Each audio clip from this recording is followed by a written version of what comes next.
fought the fight, breaking down the walls in the dead of night. I don't come for peace, I come for the storm. Fanboys melt quick when the truth gets warm. Solve content's high, I'm collecting those tears. Just got started but I'm cutting through fears. I'm not here for brand deals, I'm not for sale. I expose your lies, rip off the veil. You can cry in the comments but you won't survive. Like and subscribe if you feel that vibe. We're hot and salty tears, tearing down the walls. Fanboys falling fast, hear the vigilantes calls. No fake reviews, no corporate lies, just truth and fire burning in our eyes. Homelessness lost in Nintendo's dream, delusional faith blinded by the gleam. Defends every flaw like it's a sacred cause, but his blind devotion's just breaking laws. Player SS brings no honor or pride, throws family shade when he's running to hide. No integrity, just bitterness and spite, but the vigilante's here to set it right. We're hot and salty tears, tearing down the walls. Fanboys falling fast, hear the vigilante's calls. No fake reviews, no corporate lies, just truth and fire burning in our eyes. Cast guys, fake words can't hold the line. Sony fanboys smoke but his reviews don't shine. Switch for shields, a corporate game, selling hype and spin while we call out the shame. Dark trays and Nintendo fanboys stuck on repeat, says the same old lines like a broken beat. Recycling words, no fresh insight, but we break through the noise and bring the fight. We're hot and salty tears, tearing down the walls. Fanboys falling fast, hear the vigilante's calls. No fake reviews, no corporate lies, just truth and fire burning in our eyes. If you're tired of fake, if you're done with the spin, join the fight, let the real talk begin. We're here for the truth, no need to hide, so make sure to like and subscribe.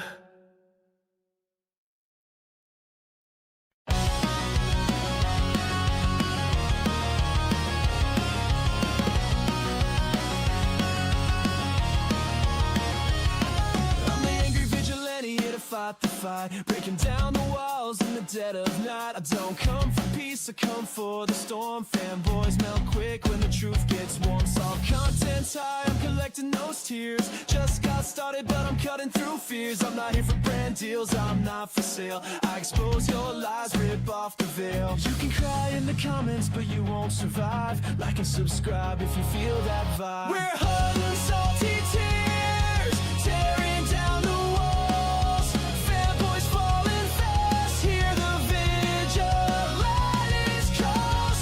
No fake reviews, no corporate lies, just truth and fire burning in our eyes. Homelessness lost in Nintendo's dream, delusional faith blinded by the gleam. Defends every flaw like it's a sacred cause, but his blind devotion's just breaking laws. Player SS brings no honor or pride, throws family shade when he's running to hide. No integrity, just bitterness and spite, but the vigilante's here to set it right. We're hot and salty tears, tearing down the walls. Fanboys falling fast, hear the vigilante's calls. No fake reviews, no corporate lies, just truth and fire burning in our eyes. Cast guys, fake words can't hold the line. Sony fanboys smoke but his reviews don't shine. Switch for shields, a corporate game, selling hype and spin while we call out the shame. Dark trays and Nintendo fanboys stuck on repeat, says the same old lines like a broken beat. Recycling words, no fresh insight, but we break through the noise and bring the fight. We're hot and salty tears, tearing down the walls. Fanboys falling fast, hear the vigilante's calls. No fake reviews, no corporate lies, just truth and fire burning in our eyes. If you're tired of fake, if you're done with the spin, join the fight, let the real talk begin. We're here for the truth, no need to hide, so make sure to like and subscribe. The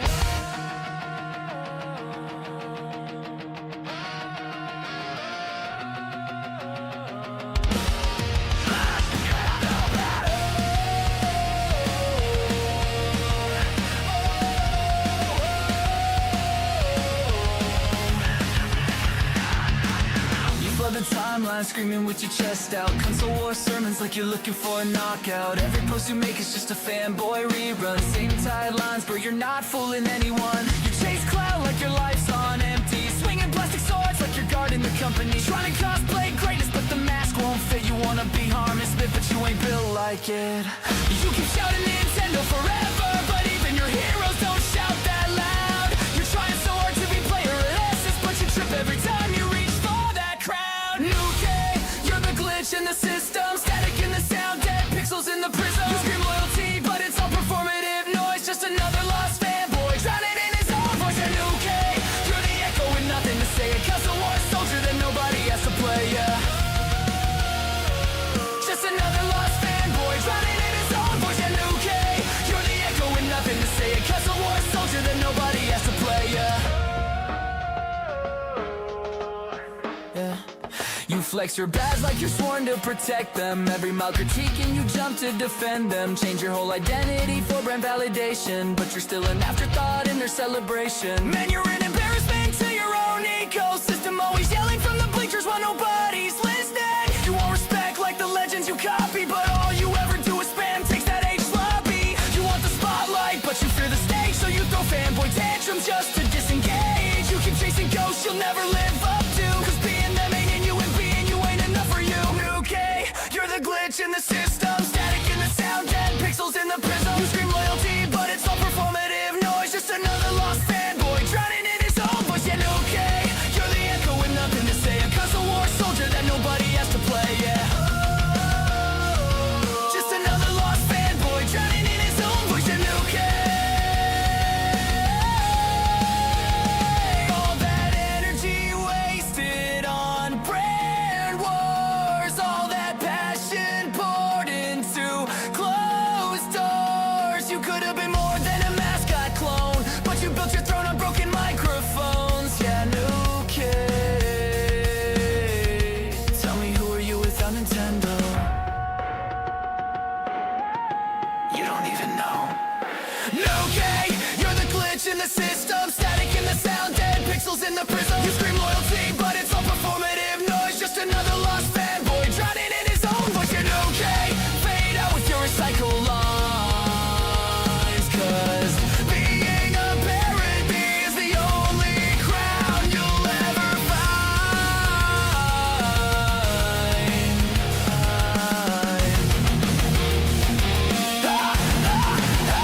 You'll ever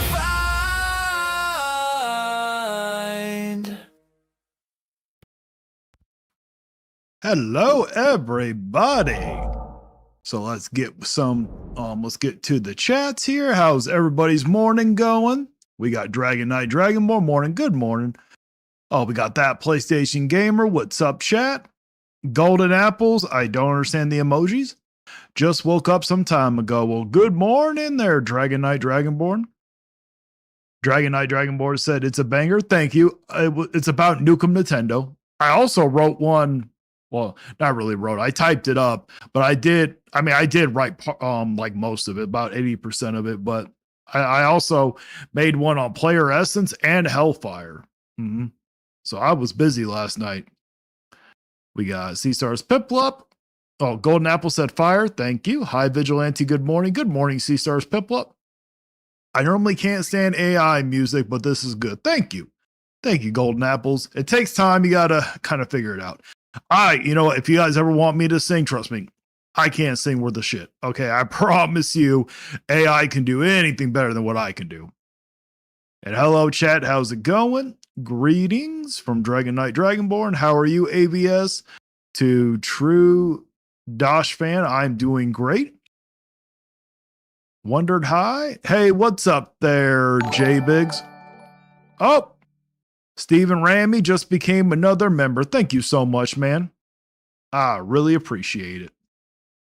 Good morning there, Smash Monkey. So let's get into the salt content here. Where's that thing? There it is. Everybody having a good morning?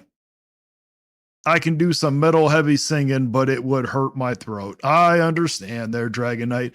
Oh, you should hear the one I did about player essence. Oh, he's going to freak out probably.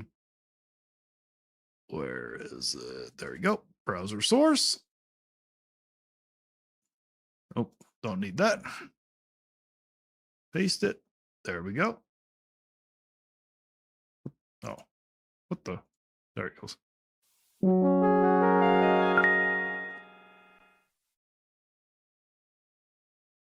So the term grifter comes from a person who engages in petty or small-scale swindling. Okay, but what does being a swindler mean? A person who uses deception. Okay, so for everybody that doesn't know, I just sat here. Stephen Ramy, yes, I don't understand.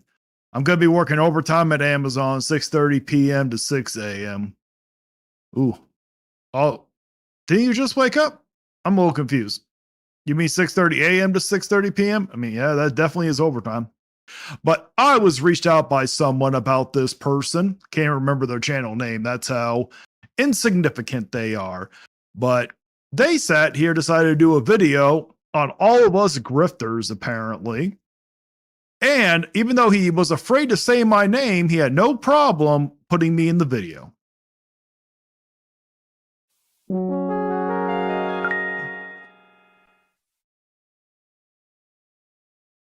So the term grifter comes from a person who engages in petty or small-scale swindling. Okay, but what does being a swindler mean? A person who uses deception to deprive someone of money or possessions. If you at least heard that term before, then that's great. But the only question you would ask is, who? Well, the thing is, they love to call us grifters, but how are we swindling anybody out of their money? The people who watch us don't pay us. So how are we swindling anybody? Well, it's actually not that hard. Especially when you're in the film or gaming community. And what's even crazier is that, especially in this case when the Switch 2 has been released for a few months now, is that they never even cared about the stuff they'll eventually milk for who knows how long at this point, up to when the Switch 2 was first revealed. Okay, just for argument's sake, let's say some of the people that are making these types of videos are doing it just to milk the algorithm, don't really care about Nintendo. Even if that's true, how is that still swindling? No one's given us their money. YouTube has no problem paying us. Advertisers, they have a choice if they want their ads on our videos, and they choose to put them on the videos. So explain to me there, how is this swindling anybody? How did we even get But here? how do we even get there? Well, it was 6 months ago when it all happened. Deadass. So Nintendo announces their brand new console. It was about 6 months? Okay, I'll take your word on it. It was probably about 6 months ago. Which is actually the sequel to the Nintendo Switch. Later on, Yes, they are. They're Phantom Trust. I don't know how to pronounce. Sorry, man, I can't pronounce your thing. Are people really making such a big deal out of this? Why should we take the opinions of journalists seriously? They keep saying we shouldn't take them seriously, yet they're the ones fixated on it. I know, I agree. there is a live stream showcasing the Switch 2 and the list of games that will be released the same day as the Switch 2's release, and some are later. They didn't exactly announce the price for the system and the games during the live stream, and the only way to find out is by going to their official websites. And to the surprise and sheer horror of literally everyone, the system costs $450, and the games for the system cost around $70. Yeah, most people didn't really complain about the price of the system. That was very little. Most of the complaints were from the games. So you are partly correct on that one. Usually. I actually once predicted that the system would cost around $500, but that was only for the Mario Kart World Bundle. But other than that, I think the pricing for the system is pretty accurate. However, the Most people thought the same, actually. pricing for the games is OD. Even if the game in question wasn't just a remaster of an older game, there's simply no reason why a single Switch 2 game should be closer to $75. That's just stupid of Nintendo to do. And just Agreed. It was very stupid of Nintendo to put those games that damn high. like that, the community broke into dozens of pieces. Very true. If I go over everyone for this section, this video would be 7 minutes at that point. Plus, a lot of people I would have gone into full depth on are all the same in general. Grown-ass men crying over something, Really? I guess. But I first wanted to cover that Nintendo adults who are willing to do anything to antagonize both the company and their community by any means necessary. Let's hear it. Actually, for this section, I will include the people who straight up milk the Nintendo drama and antagonize the community by any means necessary. The last part doesn't really make sense, especially when I'm trying to stay neutral. And I not pick either Nintendo nor the grifters. Sorry, the next part doesn't relate to the one I said earlier, I promise. Well, if you're trying not to pick sides, usually you don't do this type of content. This is your first video in 3 weeks and you happen to do this one. All your other videos have nothing to do with like the community, the grifters, or anything. But I love, sir, how you make a video painting us as grifters, that we're milking the algorithm, we're antagonizing the community. Why haven't you made a video going after the Nintendo influencers for what they're doing, huh? Why? It sounds like that you're trying to get their attention and you're just trying to damage control for Nintendo so you can get in their good graces. That's the way it seems like right now. I mean, come on. They would either scream into their microphone or not about how they clearly hate the Switch 2 and say that the Switch 2 is destined to fail. There were very few people that were saying that it was going to fail. Most of us were saying it was going to be successful. I don't know what you're talking about. You got to quit listening to Player Essence. And before you say anything, it's alright to critique a company or a product for any reasons you have, but it has limits. Especially that was Nintendo. If you made a 8+ minute video on how Nintendo will fail as a company, I can assure you that it's never that serious. And I mean, 8 minutes isn't even really that long when you really think about it.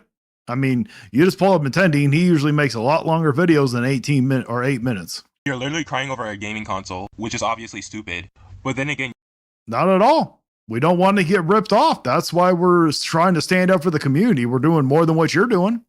You literally need $70 for a Switch 2 consoles, which is also stupid coming from the company. And there's also one more thing I wanted to talk about. So basically, do you guys remember the whole X did not die for this, basically? I find it low-key disrespectful because we really don't know if this is what they wanted or not. Because most importantly, they He's talking about Iwata. died. Let them rest in peace. And they literally did the same thing with the Switch 2. And oh, that's Angry Guy. I think. Nintendo is already halting game development. I mean, you just sat here talked about Iwata. I mean, is that Iwata? Actually, that might be Iwata. I don't know. And the late Nintendo president, Satoru Iwata. And let's be honest, they wouldn't say the same thing if the Switch 2 games are less than $70. So this is Yes, very true. Because we believe it's overpriced. That's why we're saying it. If they would have lowered the price, kept them at 60, you wouldn't really hear us complain, at least that much. So what's your point? I'm saying that there are limits of critiquing someone or something online. Because if it's this bad, then this is more of a personal problem. They would even target anyone who would gladly take the Switch 2 for themselves. No, that is a complete misconception. But as you see, you got me, Fratanga, you got Nintendo. Oh, even Beat 'em Ups is on there. The Wizard guy is on there. I have no idea who the guy in the Yankees hat is. Does anybody know who that is? Let me know. But I am proud to stand next to Fratanga and Nintendo. Beat 'em Ups, I am proud to stand next to him. You're trying to make it seem like that, he said all are bad. Nothing what we had done is even comparable to what Beat 'em Ups had done. Okay, so you better get that one correct. Or people who are neutral, not trying to start anything and continue on with their day. For the Nintendo fans, it depends on their course of action.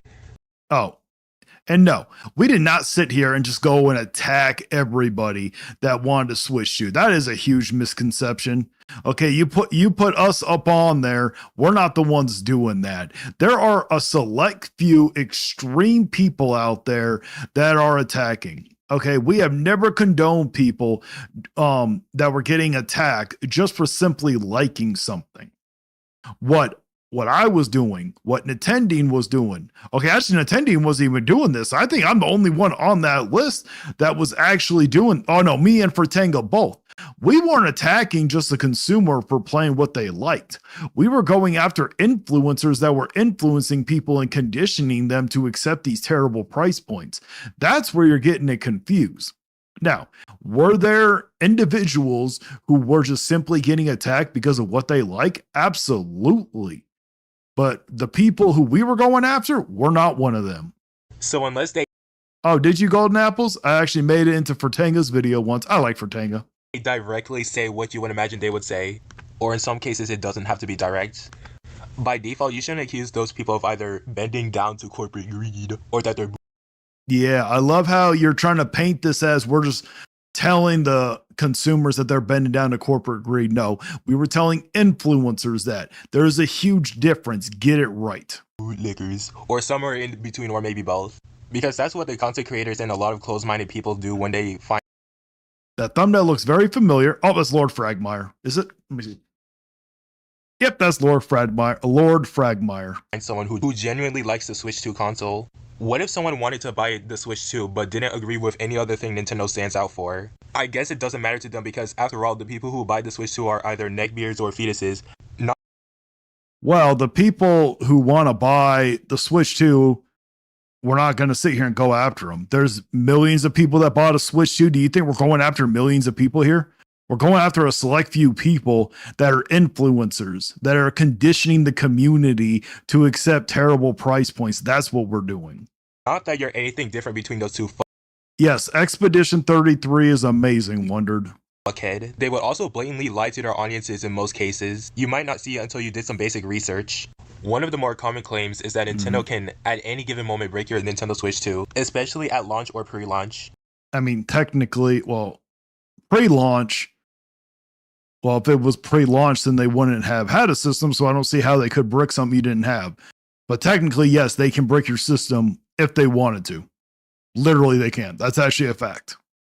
That doesn't mean they will, no. That wasn't true, and I do remember watching someone unbox and turn on the Switch 2 because I initially didn't trust someone who brought that out of their assholes, and the Switch 2 was working as it should have been. So this one shouldn't take a long time for anyone to debunk. I mean, did anybody even take that one seriously? If they actually said, which I doubt they said, because I don't even know what video you're talking about, but I seriously doubt, because I don't even recognize the thumbnail that you're showing up right now, but I seriously doubt that somebody with any credibility actually said that your Switch 2 is just break, it's not going to work. I seriously doubt that. I have a feeling you're missing some extreme context. Common claim is that you don't actually own the console, which was again debunked. Alright. I mean, technically we don't. If we're being honest, we actually don't. It says it in the whatever that damn agreement we signed. Already, this is some sociopathic shit. And considering the context of this misconception, you can still have your Nintendo Switch 2 console. And if you modify the system, it's still yours. The only downside being the fact that you can't play online with anyone. You can't go online. You do understand to play a lot of games, you have to go online, right? Especially now that Nintendo is releasing a first-party game on a game keycard. So probably more are going to come in the future. And here's the Nintendo terms of service relating to the fact that what you have is still yours. The next misconception is that third-party games are required to have game keys. So basically, game key. Okay. Do any of you remember anybody saying that third parties have to put their games on a game key card? I do not recall anybody, not a single damn person saying, oh yeah, they have to put them on a game key card. I do not remember. What the hell are you talking about? Obviously, they're not required to put them on a game key card. They choose to. Who is actually saying this has any credibility?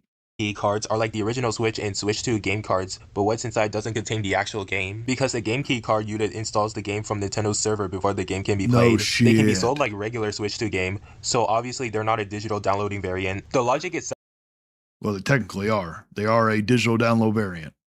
That is very true. Factual. Was kind of stupid because I agree. If anybody sit here and says that third parties are required to use game key cards, then it's stupid. I completely agree with you. I still want to know who was the one that said that. Why aren't you using any of our names? You're putting our videos up there with our thumbnails and our profile pictures. Are you that scared to say daddy's name?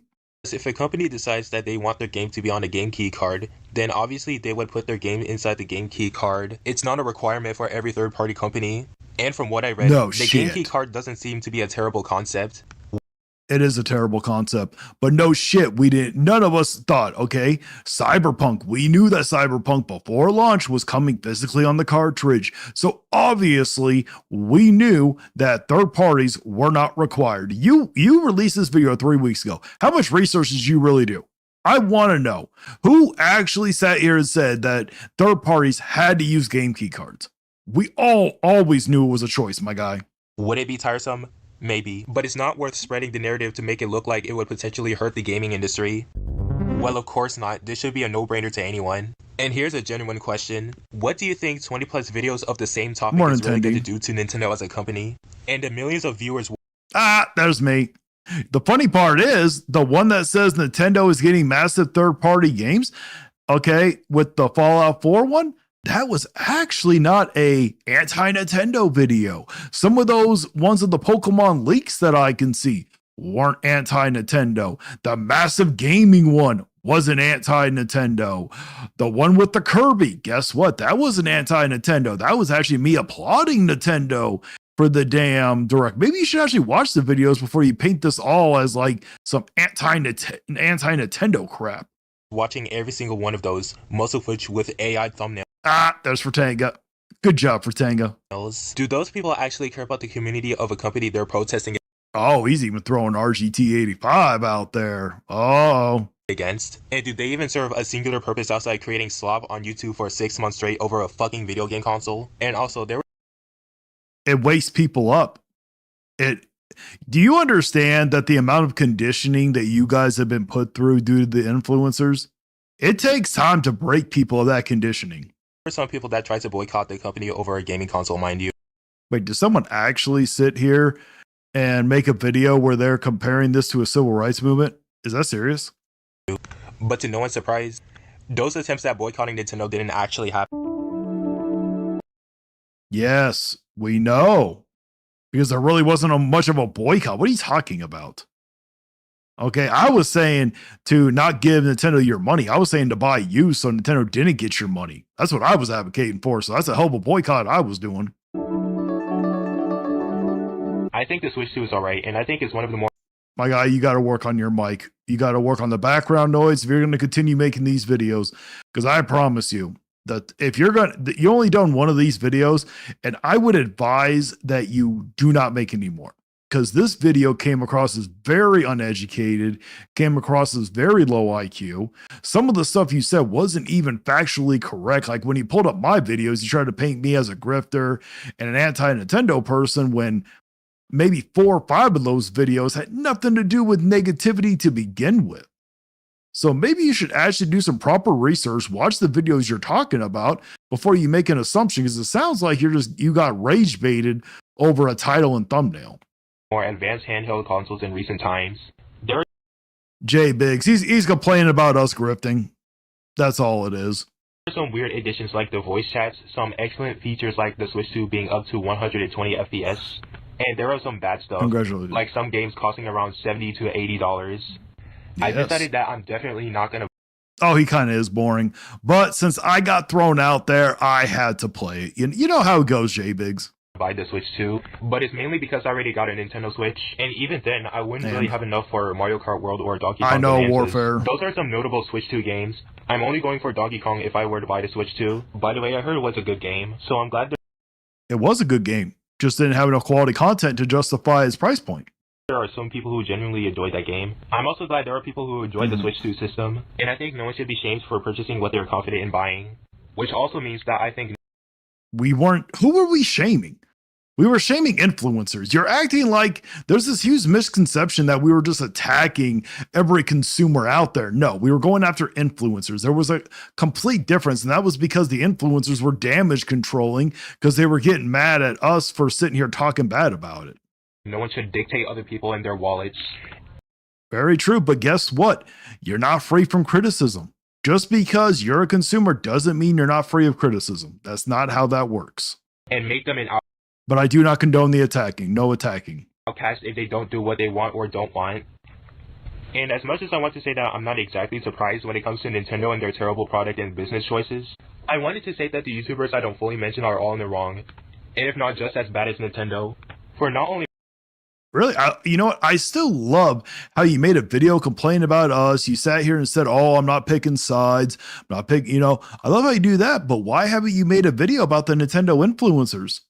Is it because you want to be a part of that community? You want them to notice you? You're acting like a pick me right now. Is what you're doing. making hyper repetitive sloppy content, but also lying to their audiences all for monetary gain. I mean, so far, man, my guy, you have no room to talk about sloppy content. Your audio is sloppy. Your mic is sloppy. You have no room to be talking. And before I end this video, I would like to give a special thanks to a few YouTubers I personally like. I wanted to give a special thanks to M64 Bros. He's a really I kind have person, no and idea he who is willing that to is. support the creators he feels deserve more appreciation than what they have already. Plus, his opinions are not biased, nor are they one-sided. I remember I watched the M64. You know, you saying that means absolutely nothing because, you know, you claimed in the beginning of the video that you didn't want to take sides, but we can clearly hear the bias coming from you. Bros versus Ouija Pie, and that honestly is a great ass movie. I also wanted to give a special thanks to Sir Morsty.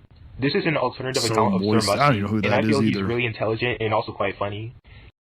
Yeah, you claiming someone's intelligent doesn't mean much either, my guy. You didn't even watch some of those videos that you were claiming. You literally put thumbnails of videos up there that had nothing to do with being anti-Nintendo. You might look at him and think that he's not serious, but I highly recommend for you to check this guy out. And by the way, I will also provide a link to 2 articles I referenced for this video, so please check it out if you have the time. And my favorite Mario game is Mario Kart. Pretty positive he was saying Mario Kart World just to get some people triggered. I think what he's doing is he's just trying to get attention. That is all he wants to do. He's trying to get attention. He's trying to ride the grift, or I wouldn't even really say grift, but he's trying to ride that train where they keep coming at us and everything. Because if you notice, a lot of the Nintendo people, when they get massive views, is when they're damage controlling for Nintendo or when they're coming after us, is all it is. My guy, Just so you need we're a all on the little- same there we page, go. I hate RGT85. I think Next up, we got good old Harmon Smith. And just like he says, he hates RGT 85. he's scum. He's one of the worst Nintendo YouTubers on the platform. And we are going to go over this video to explain why. Holy fucking shit. What? He can't even figure out So how to this use past it, week Harmon. was a big week for Nintendo, primarily for 2 main reasons. One, of course, was their latest financial report. In that financial report, we learned that the Nintendo Switch 2 sold over 10 million systems between June and the end of September. Nope. Over 10 million systems were shipped. There's a difference, RGT 85. Learn it. It is still Yes, Retro Fusion, RGT can be trash, but so is Nukem Nintendo, and so is Harmon Smith also. Oh, Retro, you missed the song about Nukem. I wrote a song about Nukem Nintendo. Yeah, Retro, you missed it. the fastest selling console of all time. And yes, the console does have problems. There are things to be ironed out with it. There are definitely things to be improved with it. But I think the good does outweigh the bad when it comes to this, and I think a lot of people are seeing it. Now, of course, you also learned about the software with Mario Kart World selling nearly 10 million copies, 3.5 million for Donkey Kong Bonanza. And the second thing, of course, was the fact that Hyrule Warriors Well, only 2-point-something million sold. The rest are sitting in Retro Fusion. That's sad. Why is that sad, man? How is that sad? Do you want to hear a Retro Fusion? of Imprisonment finally came out. Now, I've been thoroughly enjoying this game. I am well over 12 hours into the game now, and I made a video on it. I will actually say Age of Imprisonment is actually phenomenal. I do agree with RGT 85 on that one. Sure you check it out from yesterday, but this is a game that's definitely very appealing to me. I don't think it's going to be appealing to everyone. If you're not interested in the warrior style of gameplay, it's not going to be a game for you. But if you are, like I am, and you enjoy it taking place within a world and realm that you are familiar with, I think it's a very attractive game. But of course, you have to look at the upcoming stuff for the Nintendo Switch 2 as well, because the system is only as good as the software that comes out on it. Nintendo, during that financial report, also put out an image showcasing upcoming first-party Nintendo Switch 2 games. And I have some things to say about it. Much like Hyrule Warriors Age of Imprisonment being a game for me, as I look at this list of upcoming Nintendo Switch 2 games, I kind of have to wonder if I'm going to be super satisfied coming up. So we'll figure that out together. The next 3 months. You're probably not going to be satisfied. I'm excited for some of them, but I don't blame you if you're not going to be satisfied for the rest there, RGT. Let's hear what good old Harmon has to say. Are positively loaded. Like Kirby Air Riders, Metroid Prime 4, Resident Evil Requiem, Monster Hunter Stories 3. Like, there's so many games. 2 of those aren't even exclusive on Nintendo. He is clearly referring to Nintendo exclusives, most likely first parties. He's not referring to third parties there, Harmon. Coming out in the next 4 months. Like, the entire premise of this video is just clickbait. Like, Nintendo is in a position. How is that clickbait? He's talking about the first party lineup being light. Okay, it has nothing to do with third party games you can play elsewhere. where they can drop a Nintendo Direct at any time and reveal new games. Like the That's irrelevant. We don't know if they have anything right now, Harmon. That's the point. idea that like, oh, I'm not sure I'll be satisfied with what's coming. Like, shut up. Like, I don't believe you. You're a grifter. You're a complete scum. Like, sprinkle some other bits of Harmon, that is low coming from you. information in as well that Nintendo has reported during that financial report as to why the situation is like this. First time on the channel, make sure you hit that subscribe button. But let's take a look at this image together now. Yes. And these are the upcoming. so look at all this like absolute Kino bullshit. I don't know if people will be satisfied. And keep in mind, these are just first party games, but like, That's the point. That's why people buy a Switch 2. They don't buy a Switch 2 to play third-party games, Harmon. You should understand this. And looking at this lineup, yes, you do have Age of Imprisonment. Well, it's already out. This video obviously came out before, Age of Imprisonment came out. But Age of Imprisonment, phenomenal game. Kirby Air Riders, I'm supposed to be getting it next week from Gamefly. Metroid Prime, I'm also going to be getting that one from Gamefly, so that's something to look forward to. Animal Crossing, not really excited for Animal Crossing. Many people play Super Mario Wonder, so they're probably not that excited for that one. Mario Tennis Fever, you'll be excited if you're into sports games, I guess. Yoshi, I'm a little excited because I'm a huge Yoshi fan, but I'm not a huge fan of the art style. Pokepia, that game could be free, still wouldn't be playing that game. Have no want to play that game. Then you got the Fire Emblem game. I am actually excited for that one. And then behind him is going to be the Arc Raiders game. And not Arc Raiders, the Splatoon Raiders. I'm excited for that one too. Air Riders, Kino, Prime 4, Kino, Animal Crossing, one of the best selling games of last generation. Mario. That's irrelevant.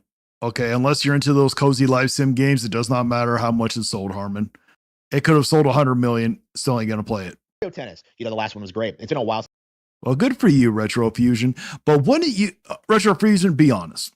If people were to go buy a Switch 2, okay, actually here, we're going to have to use the Switch 2. Let's just use the Switch as an example. Retro Fusion. The people that bought a Switch 1, do you think they bought it for the third-party support, or do you think that they bought that for the first-party support? And be honest. Since it came out, actually. Yeah, 8 years. Yeah, I was shocked that it's been that long. But yeah, Mario Wonder DLC, huge deal. Yoshi, Pokepia, Fire Emblem, and Splatoon. Well, we don't know for certain if Fire Emblem and Splatoon are even coming out next year. We don't have release dates just yet anyway. So, Harmon, that's kind of irrelevant for them too. People are not, the Pokemon community is excited for Pokepia, but that's just because they're a lost cause. Some people are excited for Yoshi. Super Mario Wonder, I honestly don't see it really selling that much more because there's more games out now. It's not like with the Kirby and the Forgotten Land DLC and all the other Switch 2 editions, there really wasn't anything to play, so people were running out buying them. So a bunch of different games from a bunch of different franchises in a bunch of different genres. What the hell are you talking about? Wait a minute. Let's see. 10 fucking games right here. Okay, but guess what? He's referring to new games, Harmon.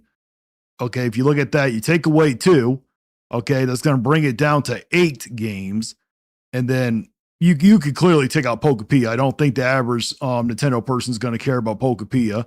So that'll move it down to 7. I think the average person isn't going to be happy with Yoshi. So that's going to move it down to 6 out of 10. Okay, so maybe 6 out of 10, Harmon? Okay, 10 games. That's almost a Retro, both examples. Skyrim was a huge announcement for the Switch 1 and people bought it to play it handheld. Okay, let's look at it here, Retro. Let's see if we can actually find how many copies Skyrim sold on the Switch.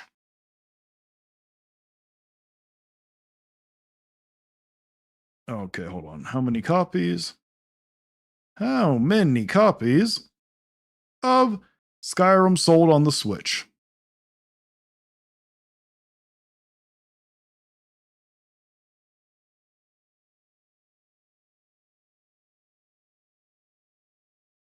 Okay, so Skyrim, from all that I can find, is that it sold 153,000 in its first week. So Retro Fusion, you said that both because Skyrim was a huge announcement. Let's just be conservative and say that it sold 1 million copies on the Switch 1 with an install base of 150 something million. My guess is most people did not buy that. So most people probably bought it for the first party, if we're just going to be honest here. People were not running out and buying a Switch to go get Skyrim Retro. That's just, how old is that game? That game came out in like, what, 2012? You're going to tell me that 5 years after the fact that they finally bring it on the Switch that people ran out to buy it? That I don't believe. A full year's worth. Okay. Assuming you play like one game a month, which most people do, or less than that. Like, this is an insane lineup.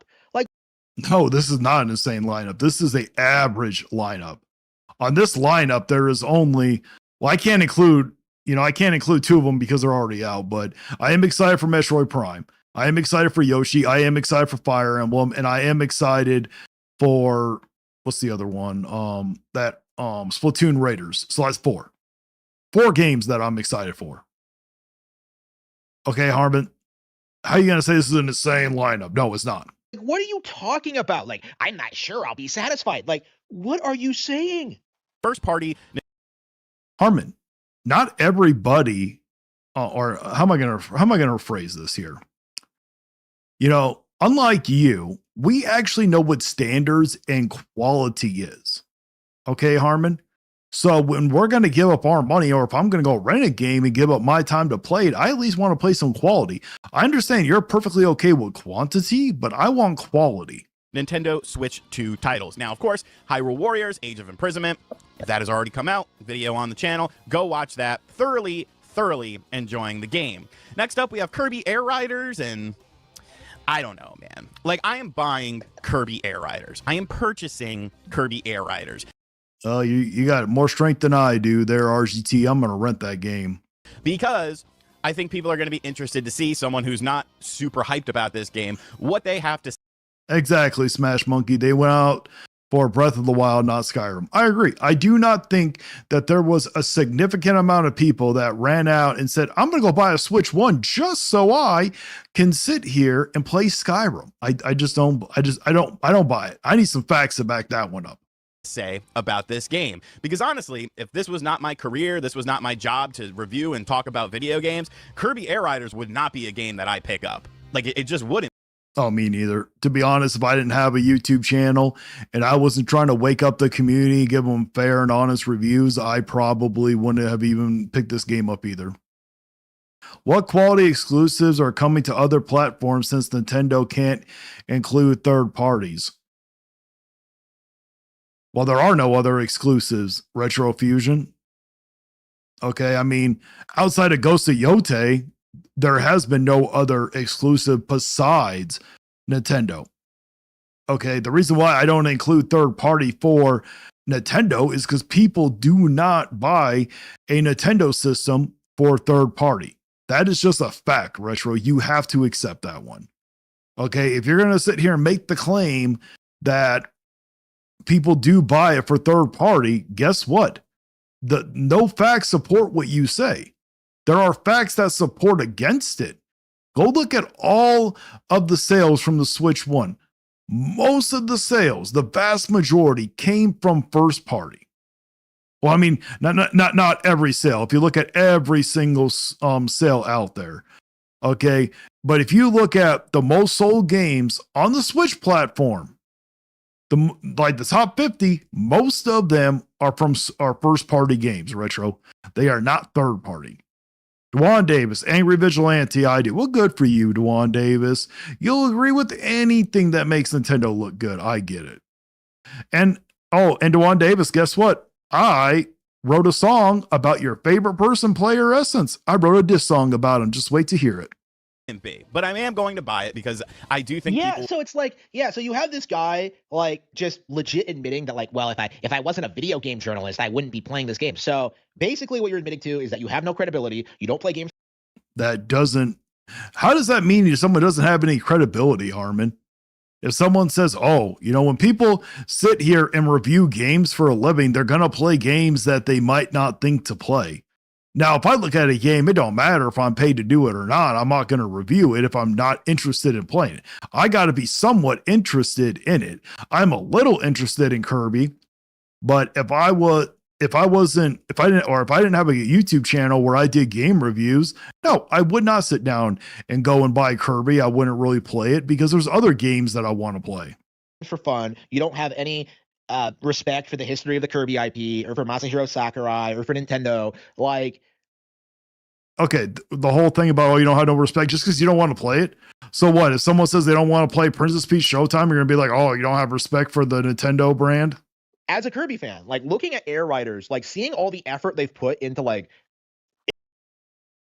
Well, Retrofusion, that is not factually true. Third parties did have exclusives to compete with before. Now, as of late, no, because there really are no exclusives for Nintendo.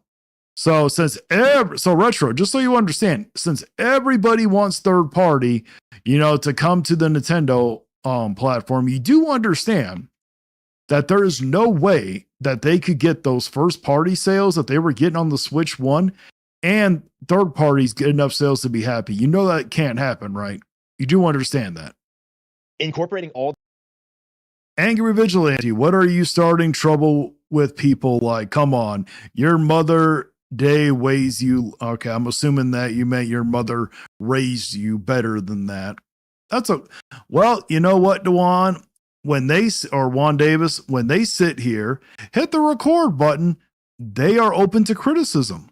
Maybe they should have learned the magical thing of shut the fuck up. These like obscure aspects of the lore and like all these crazy characters. Like I am incredibly hyped for Air Riders at this stage. So the fact that like RGT85 is still sitting there going like, oh, hang on, let me puff my face up. Oh, I don't think this is possible. Oh, it's just not very good. Like, come on. Not everybody's into Kirby. That's something you need to understand there, Harmon. Will be interested in what I have to say about it. Just to me, it looks fine. Like it looks fun. It looks decent. So it looks what's like the problem? If it looks good, why are you complaining? This is my issue with these people. Is that like, well, it's not hype and I can't get views off of it on my channel. Then like, he never even said that. He said it looked okay. It looks average. Okay, people don't want to run out and spend $70 on average, Harmon. So it's still a good game. Enough time, but with other games coming out, such as Sonic Racing Cross Worlds, Switch 2. Oh, yeah, Sonic Racing Cross Worlds. Okay, the game that's been out for 2 months already and wasn't very good to begin with. Imagine, seriously, saying that Kirby Air Riders is going to struggle against Sonic Racing Cross Worlds. Just peak delusion. What? I mean, it could.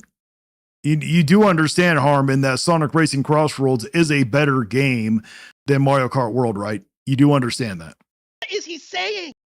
Dwan Davis, Angry Vigilante, you should be a bigger man. Well, Dwan Davis, how about you go tell your friend there, Player Essence, to go be the bigger man?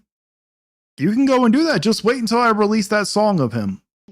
What is he saying? Crossworld was already wrecked by Mario Kart World. Like, oh man, I bet Kirby. Okay, I've said this several times, but it does need to be bear repeating. Kirby is bigger than Sonic. Okay, it's a better IP, and it's. Let's see if this is true, because I'm pretty certain that is factually not correct. Let's see here. Kirby franchise. How many units has the Kirby franchise sold? Kirby franchise has sold over 52 million worldwide. So I'm pretty damn positive, Harmon, that is going to be false. Let's look at the Sonic IP.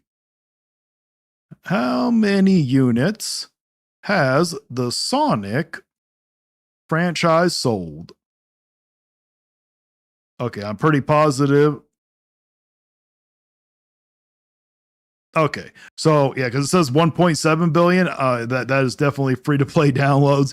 But the Sonic IP alone, the franchise, has sold over 250 million units worldwide, Harmon. That is completely incorrect. It's had a way stronger history. It's on more relevant video game hardware. Like that is completely factually inaccurate, Harmon. Kirby is what Sonic wishes it was. Okay. No, Kirby wishes that it was Sonic. Okay, like Sonic is just a bunch of like generic mascot characters in cars, as opposed to Air Riders, which actually like incorporates like the unique Kirby vibe and aesthetic into a racing game. Like Crossworlds isn't shit, and I am very tired of these YouTubers acting as if it's any way relevant. But like, it sold 1 million units. Like, yeah, because it had that blue rat slapped on the cover. Like, yes, because the blue rat, which is actually a hedgehog, so put some respect on Sonic's name there. But people actually enjoy it.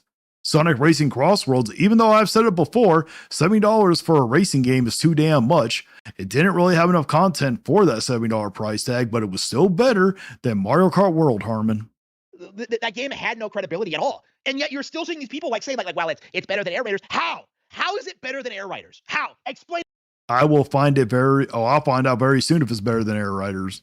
Version that's coming out, and we now know the tech specs of it, and it's running at like 1440p, Oh, 60 he's frames per very second in triggered. dock mode. Like, I think that's going to be a cooler racing game for me personally, because I mean the Switch 1 version wasn't very good, and I'll be checking out that game too. But I will check out Kirby Air Riders. But I can't. So he acknowledges that the Switch 1 version of like Sonic Racing Crossworld is slop. Okay. Yes, because the Switch is slop. The Switch can't handle demanding games, Harmon. The Switch 2 surprisingly can. And yet he is going to turn around and try and hype up the Switch 2 version because it might be better. Like, oh, It will be better. It's not that it might, or 99% sure it's going to be better. it's going to have a higher resolution. Like, that's not going to fix the game. It's not going to radically like turn it into a completely different experience. What are you It doesn't need to. What the game is good. talking about? Oh, hang on, it's not playing for some reason. Because you don't know how to work the damn computer. Why does it keep doing this? I don't. Because you're an idiot. Can't even figure out how to work your computer, Harmon. Maybe you should edit this shit out. Say that I'm hyped for it. And maybe that's good. Maybe the game will pleasantly surprise me at the end of the day, and I'll end up liking it more than I think I will, but I'm definitely not like super stoked for it. Metroid Prime 4 Beyond coming out on December 4th. This is one of my most anticipated games of the year. I am a huge Metroid Prime fan. Oh, the one game that Harmon does not like, that's Nintendo. However, with that being said, I can't help but feel like I don't know. I have this weird feeling about the game. I just have this weird feeling about the game. Not that it's not going to be good, because I do think it's going to be good, but will it be a little bit held back? Because at the end of the day, this is a Switch 1 game with a Switch 2 version. Oh yeah, just like Pokemon Legends EA, one of the highest selling games of the year. What an idiot! That's just because there was a bunch of. I'm not even gonna finish that part. Never mind. No comment about all those people that went out and bought that game. No comment. Like, oh, I think releasing on 2 different platforms is going to hold back sales. Like, no, it's not. Like, what is he talking about? You know, it's not like they made this game with the Nintendo Switch 2 in mind. It's a Switch 1 game with a Switch 2 version that will look better, that will run better, that will, of course, have the mouse controls and stuff like that. And I think graphically it looks good and all that sort of stuff, but I don't know. It just something feels a little bit strange with this game, and that pains me to. J Biggs, if it didn't have Mario Kart World, I would have gotten Sonic Cross World. Hey, I understand. Buying multiple kart racing games is a very hard thing to buy or to pay for. But I will tell you this, J Biggs. Sonic Racing Cross Worlds, if you were to play them and put them side by side, Sonic is the better game.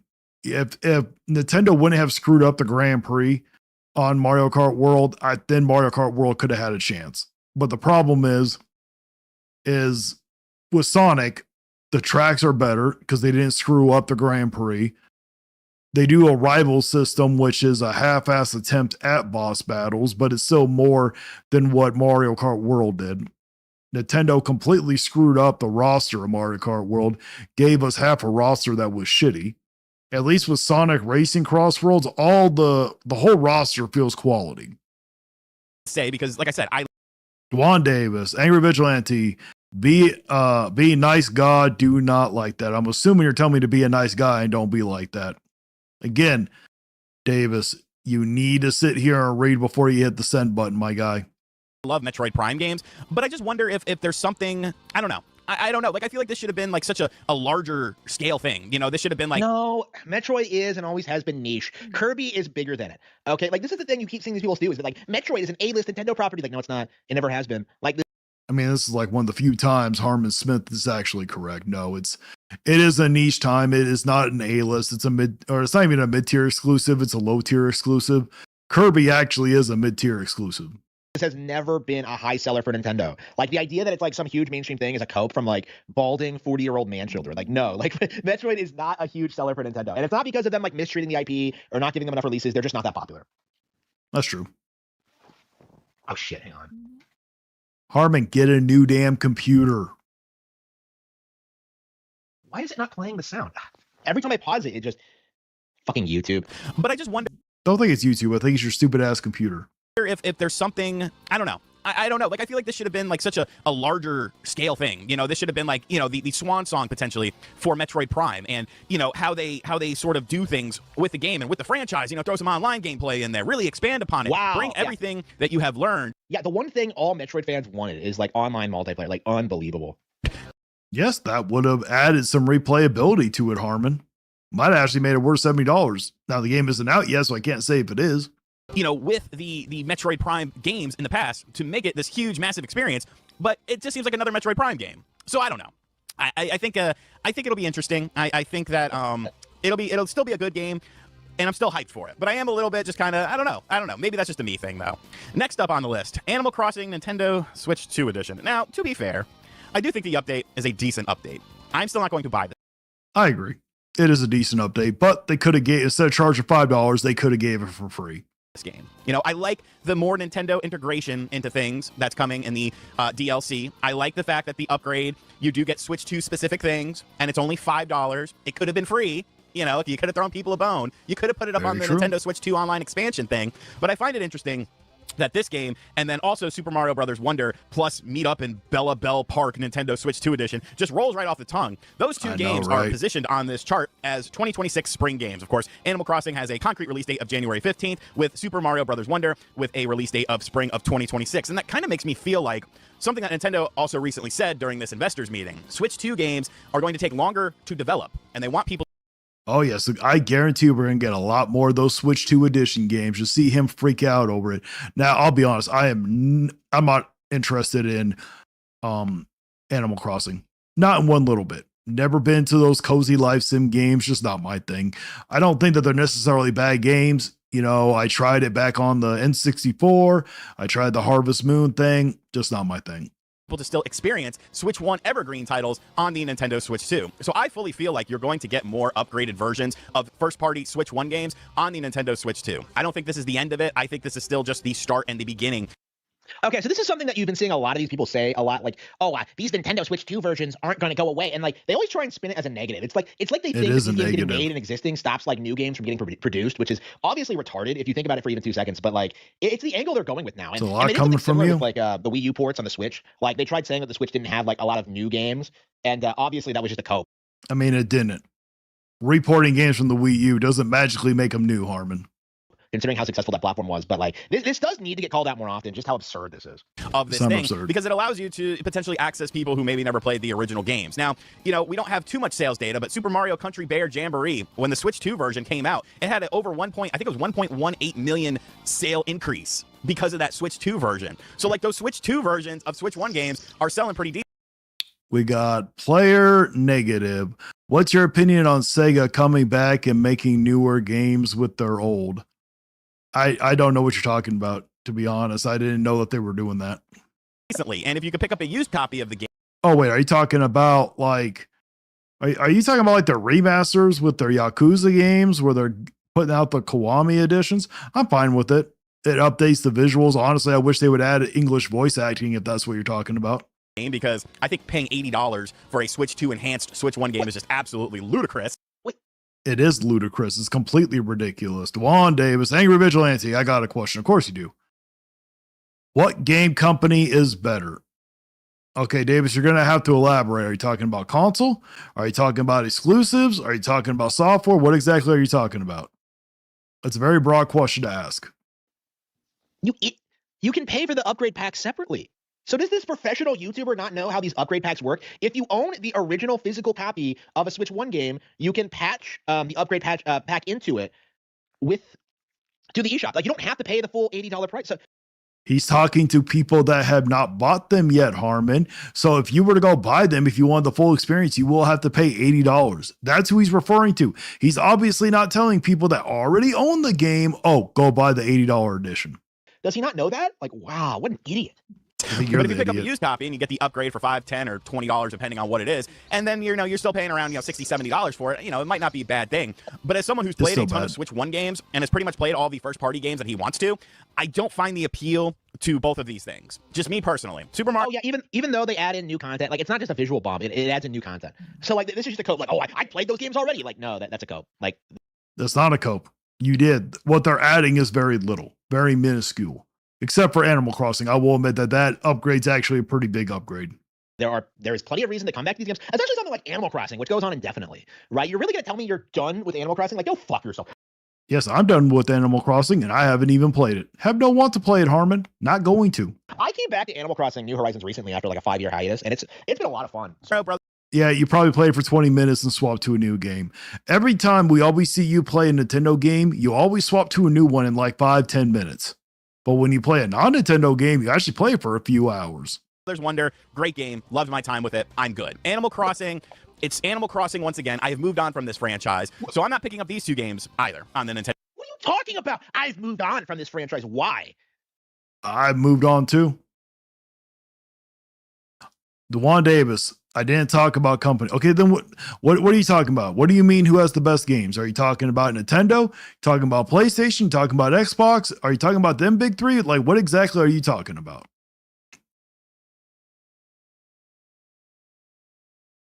Okay, are you talking about the developers? Or are you talking about Nintendo?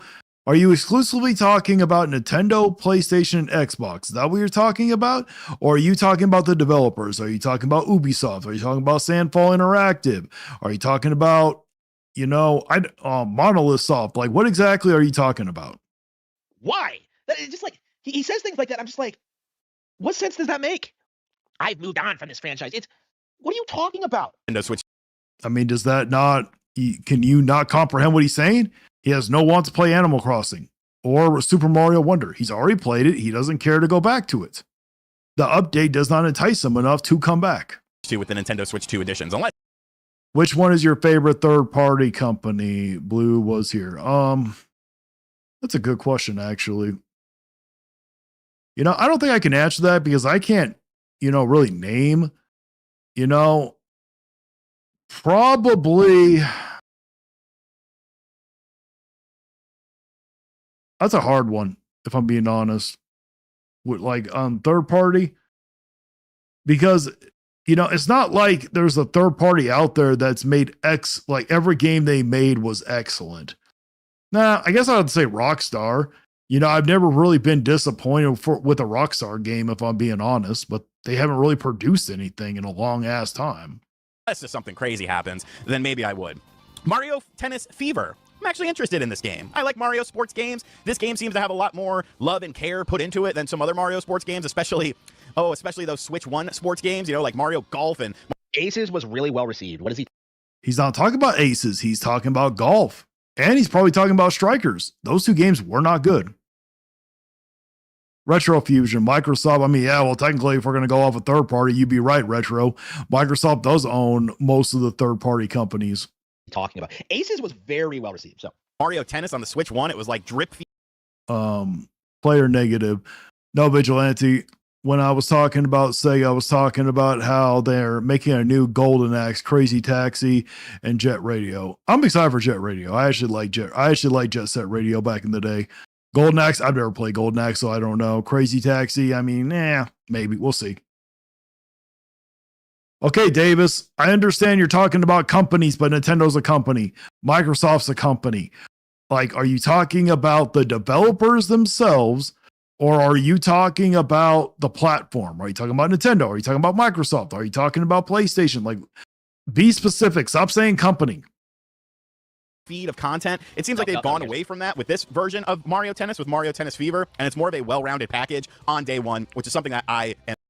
Mario 1, 2, 3. Did you see my comment? Are you talking about on a different video or are you talking about on this one? Oh, wait. I think I see it. Y'all doing any video game sale coverage on your channel for Black Friday week? I might. We'll have to see. Probably going to. The last couple of weeks, there either hasn't been really anything worth talking about or I've just been too busy. So I probably will this week. Am into February 12th. So this game comes out in like roughly 3 months now at the time of the filming of this video. This is a game that I am looking forward to. This is a game I will pick up. Granted, it's.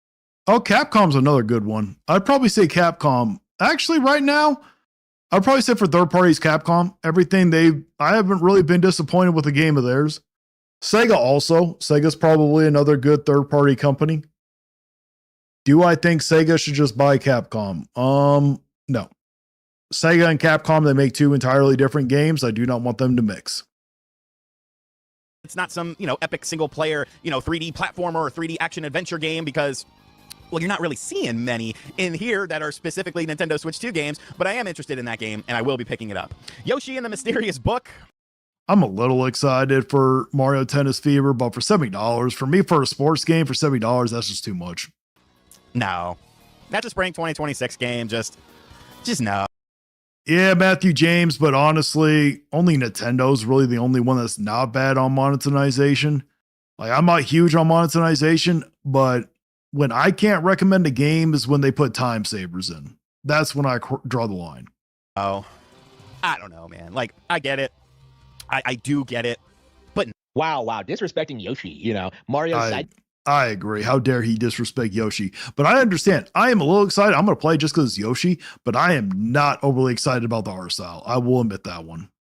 And like one of the most popular video game characters ever. Oh, I'm not into this game because I don't know. It looks childish. Like, bro, sir, you're covering Nintendo games. Like, that's your career. Like, get over yourself. Like, I would not be surprised if Yoshi outsell Metroid 4, by the way. But okay, I cover Nintendo games. Doesn't mean I'm going to cover every single game. I ain't covering Animal Crossing. I ain't covering Pokepia. Okay, there's many games I'm not going to cover. Okay, there you go, Dwan Davis. It took you like 4 messages to get to it. I'm talking about PlayStation, Nintendo, or Xbox. Well, if we're really going to break it down, I'm probably going to have to give it to Xbox because Xbox owns so many studios where they make so many games. So I would have to say Dwan Davis, but Nintendo probably has one of my favorite developers, which is Monolith Soft. PlayStation also has some really good, like PlayStation also makes really good games, but they just haven't been making much because they decided to chase that live service trend. So I can't give it to PlayStation. So if I had to give it to it, it'll probably be Xbox just because of all the developers they own. shit, why is it doing that? Because your computer is a piece of shit. This game just no. Jay Biggs, don't you disrespect Yoshi. Don't you do it. I saw what you did when you sent me that damn thing on, at least I think it was you. Don't you be disrespecting Yoshi, Jay Biggs. You put some respect on Yoshi's good name now. I don't Or I hope the next time you play Mario Kart World, Yoshi knocks you off the track. know, man. Like, I get it. I do get it. But no, I don't care for this visual style. I know there's really gonna be either. angry people in the comments. How dare you? You don't like this. You're a terrible person. It just doesn't appeal to me. This is not the type of game that I want to. I agree, Matthew James. PlayStation has too many Ubisoft type stealth. You know, I'm okay if it's like once in a while, but switch it up a bit like they were doing in the beginning when they gave us Ratchet and Clank Rift Apart. Give us an Uncharted game. Give us a Infamous game. Give us something that's just not like copy and paste all the damn time. To play. It seems like a game for a younger audience, which is fine. A Oh, family is. audience. yeah. Yoshi's Island was geared towards a younger audience. And you know what? I mean, like, Yoshi's Island's mere existence kind of disproves this entire notion. Not really, Harmon. We played it when we were children. We were children when that game came out. Because of how hardcore that game can get. You know, Harmon, I beat that game before I was even in third grade. The game's not that hardcore. If I was able to beat it when I was a young kid before I was even in third grade, there's no way that is hardcore.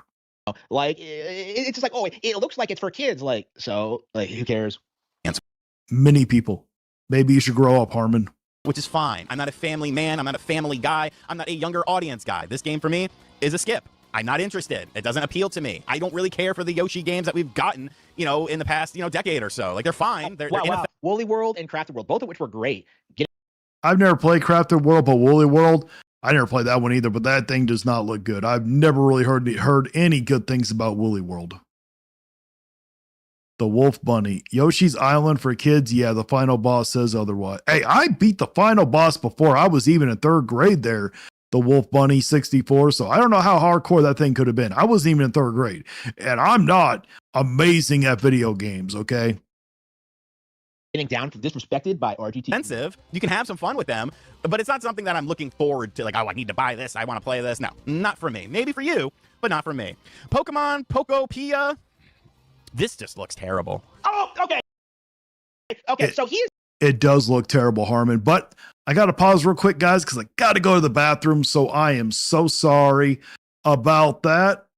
So I will be right back. What song do you guys want to hear while I'm playing? Do you guys want to hear the normal theme song?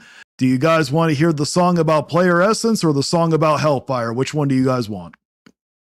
First person to comment is what I'm going to pick. So which one do you want? Do you guys want the regular theme song, the one about Horror and Hellfire, or the one about Player Essence? What do you want? Come on, guys, quickly. I got to go bathroom. And I got to say hi to the wife real quick. Gotta go. Anybody going to? I want to say this about Sony's lack of diversities actually makes sense. Hellfire, there we go. Hellfire got picked. Okay, well, everybody picked Hellfire. Alrighty. Where is it?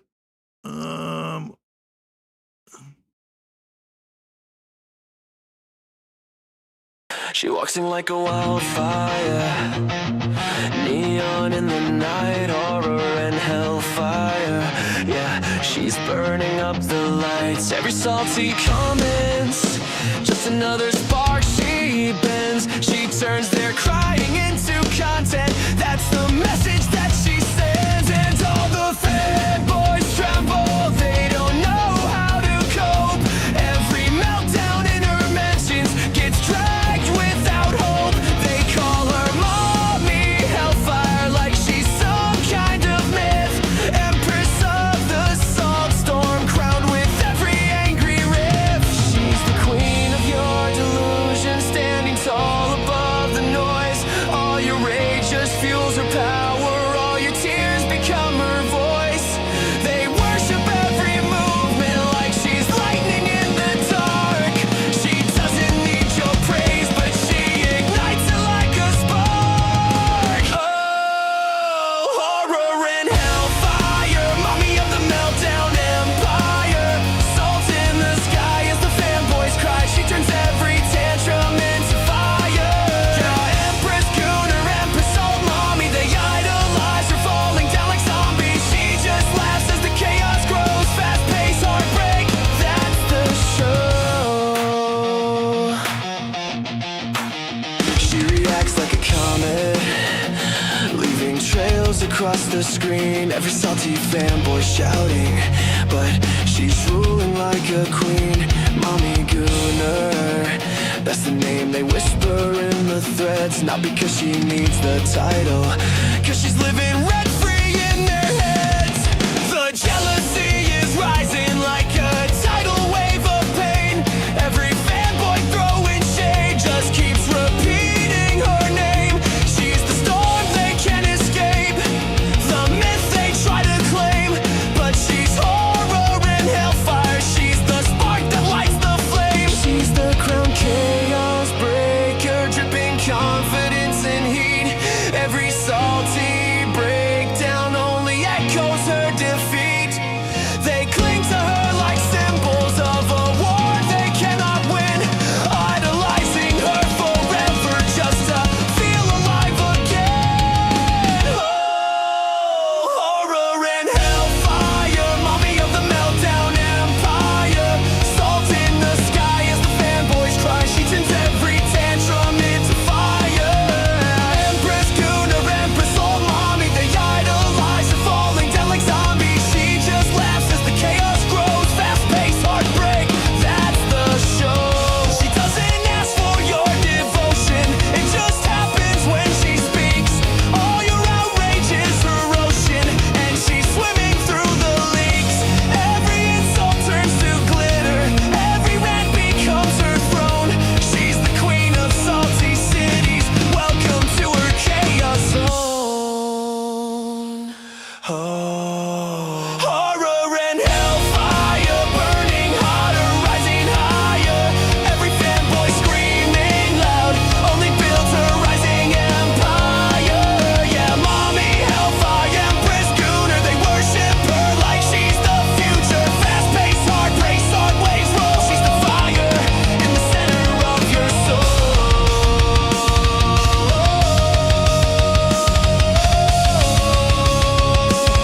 She's the fire in the center of your soul.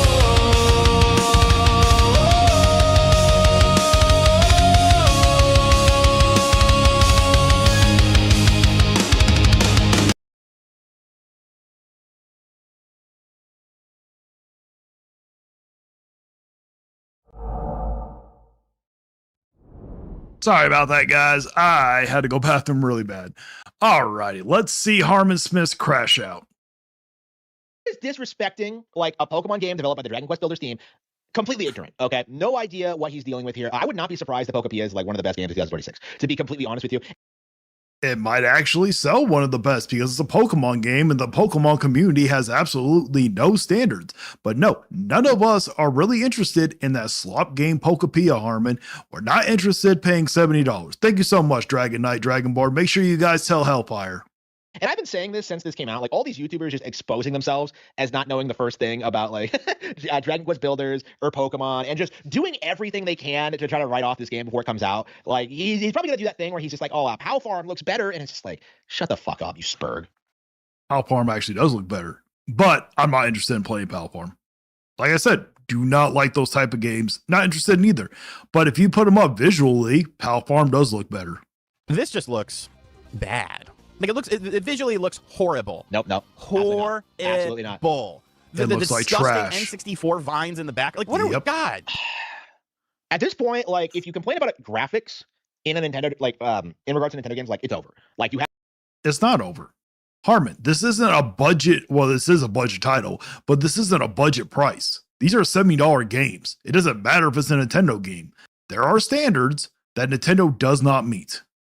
Okay, Harmon, you just need to accept that. Have no credibility. You have no leg to stand on. It's just a giant cope on your part. Like the game looks fine. Grow up. Please, Pokemon fans. I understand. You love Pokemon. You love the characters. But you could sit there and say, you know what?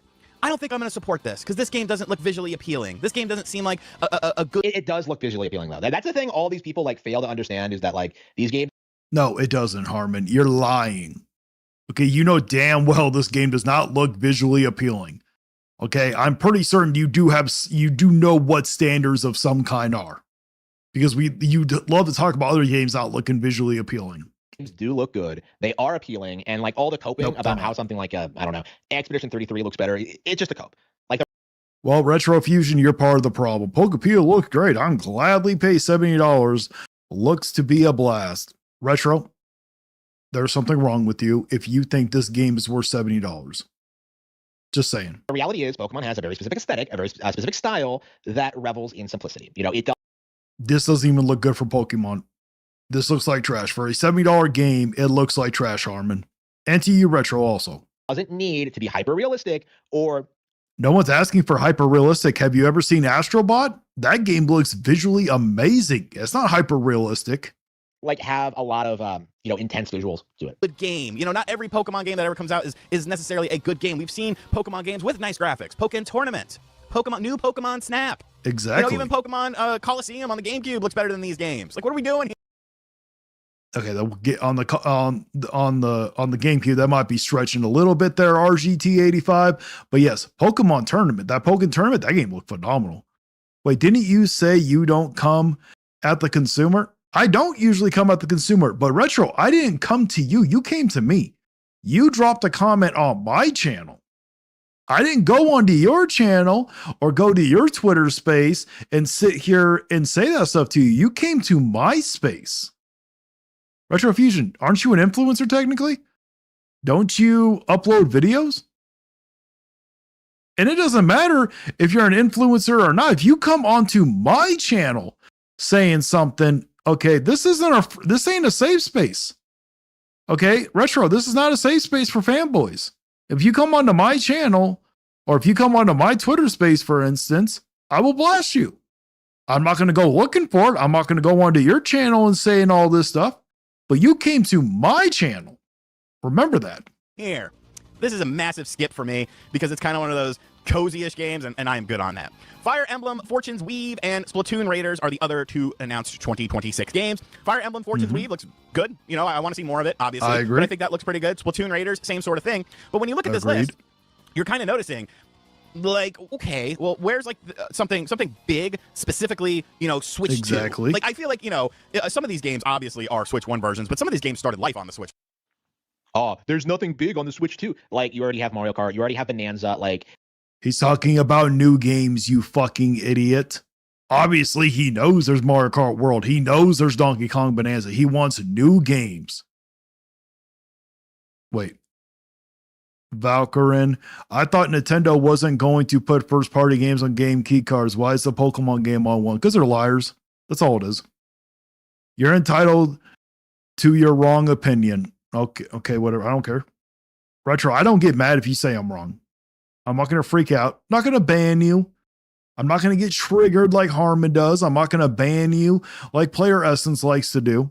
Okay. If you think I'm wrong, I don't care. Stephanie Browse, that video about Prime calling people grifters and Stash calling people out. Yes, I agree. Pokemon isn't first. Yes, it is first party. Retro, do you understand that Nintendo owns part of the Pokemon IP? By definition, it makes it first party. Stephanie Boss, that video was hilarious. Thank you very much. Retro, their own partial by Nintendo. Are you actually stupid? Exactly. They own it partially, yes. Pokepia looks bad. Nintendo is creatively bankrupt. Agreed. Even though I will say, yes, Nintendo didn't create it. It was Konami. I think it was Konami. I don't remember who created it, but that's neither here nor there. They signed off on it. Nintendo could have sent it back saying, no, you need to make it look better. You already have your big games. Okay, what does he mean by big games? He specifically means like Harmon, you know damn well what he means by big games. He's talking about new games. Every year there should be a big game coming out. There is no massive big game coming out next year that we know of. Realistic AAA games that appeal to like young white men. Anything other than I mean, there's plenty of major AAA games that are coming out next year. You already got Resident Evil Requiem, but he's talking about Nintendo. and that is slap in his mind. He's out of touch. Okay, the reality is Nintendo Switch 2 has already had its big games, and these are the follow-ups. These are like, things that appeal to specific audiences, specific demographics. No, Retro, Pokemon is not its own thing. Okay, Nintendo owns part of Pokemon. It is a first-party game. Number one, it's only on Nintendo, unless you count the mobile. If you want to count mobile, yes, it's on mobile. Outside of Nintendo and mobile, it is nowhere else. Well, legally, anyways. But besides the point, Nintendo owns part of Pokemon. That is a first-party title. You need to understand that. Okay, that's like saying that Astrobot is not Sony's first-party title because the development or the studio that made Astrobot isn't owned by PlayStation. Do you understand how stupid that sounds? And RGT85 is seething that like Call of Duty, like Battlefield Babes isn't coming to Nintendo Switch 2. Like this is all this is. There are plenty of games coming out, but RGT85 is just trying to turn his nose up at him because he is a pleb who doesn't know what he's talking about. A lot of the games He knows way more than you do, Harmon, and I'm not a huge fan of RGT85, but I will agree with them when it comes that there is no major game next year. games that we are seeing released for the Switch 2 started life as a Switch 1 game. We know Donkey Kong Bonanza was a Switch 1 game. And I feel like that's something that I'm still going to be looking forward to with the Switch 2 when it comes to first-party titles. Stampede Land. Can we get a Pokemon Go video and how to create an entire workout based on Pokemon challenges? Of course you can. You can go make it yourself. You ain't going to get it here. I ain't playing Pokemon Go. I don't play mobile games. Is Nintendo really spreading their wings and making a game specifically for the Switch 2 that started life as a Switch 2 game and never had a Switch 1 version in mind? Because I think that's where it's going to really shine. You know, a big 3D Mario, a big, Legend of Zelda game, something a little bit different, potentially as well, because obviously you don't want to release all of your heavy hitters all of at once. But I want to see what Nintendo is really able to do with the Switch 2 system, because really, third-party companies, I think are going to be helping out quite a bit with this lineup. Stuff like Resident Evil. See, there you go. Harmony finally talked about Resident Evil. Earlier in the video, you're like, what are you talking about? You got Resident Evil coming out. See, he acknowledged it. Requiem. I think that's, to me, is way more exciting than most of the games on this list for me. Resident Evil Requiem. Yeah, Requiem, the game that's coming to Switch 2. So that makes this entire... Yes, but it doesn't look as good as on PlayStation or on PC, Harmon. The hair does not look that good. Retro Fusion, partially owned, isn't fully owned, doesn't need to be fully owned. The partially owned the Seattle Mariners doesn't mean Seattle Mariners are Nintendo. Never said they were. Seattle Mariners isn't a video game. Completely different. False comparison. The people in your community, and then you guys love to use false comparisons. Okay? And does Nintendo actually partially own the Seattle Mariners? I actually did not know that one, if that is true. But besides the point, yes, they partially own it. Doesn't have to be fully owned. Still makes it a first-party title. Like I said, Astrobot is PlayStation's first-party title.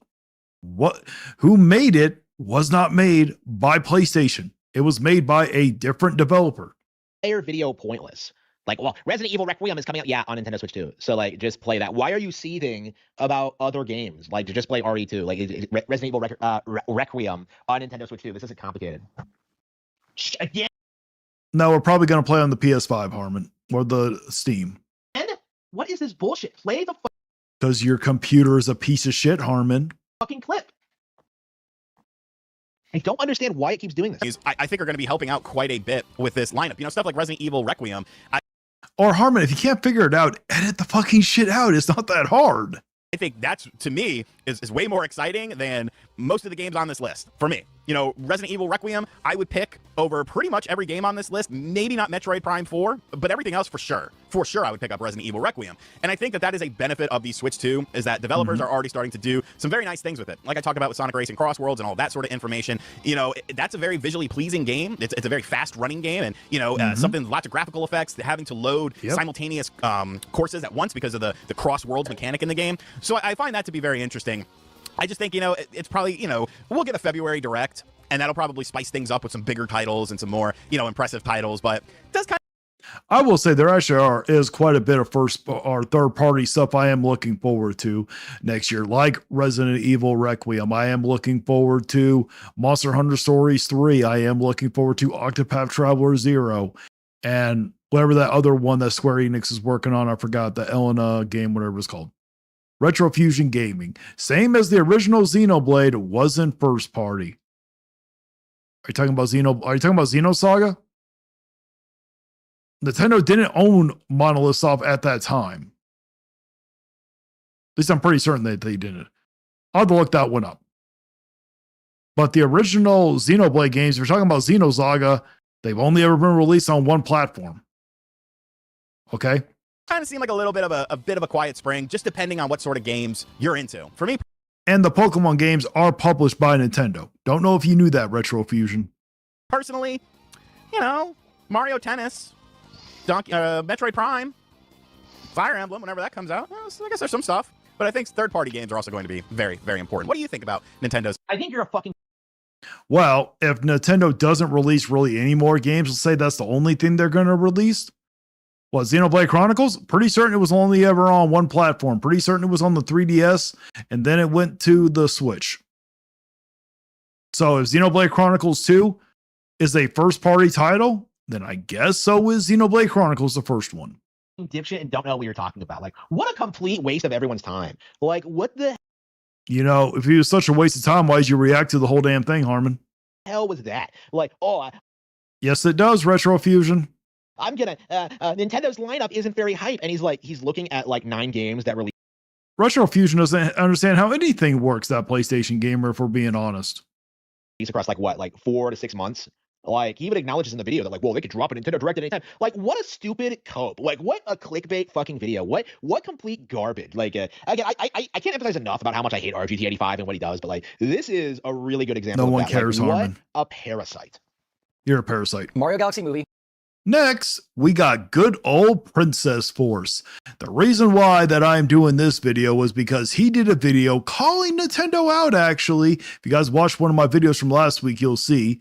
But then he was like, oh, then he did this damage controlling because he rushed the video and didn't realize that Nintendo didn't actually lie. My first live stream in forever, and Nintendo apparently lying to its fans, but actually they didn't. This sounds like stuff we need to talk about and discuss. Yeah, notice you didn't talk about it from the day before in your video, huh?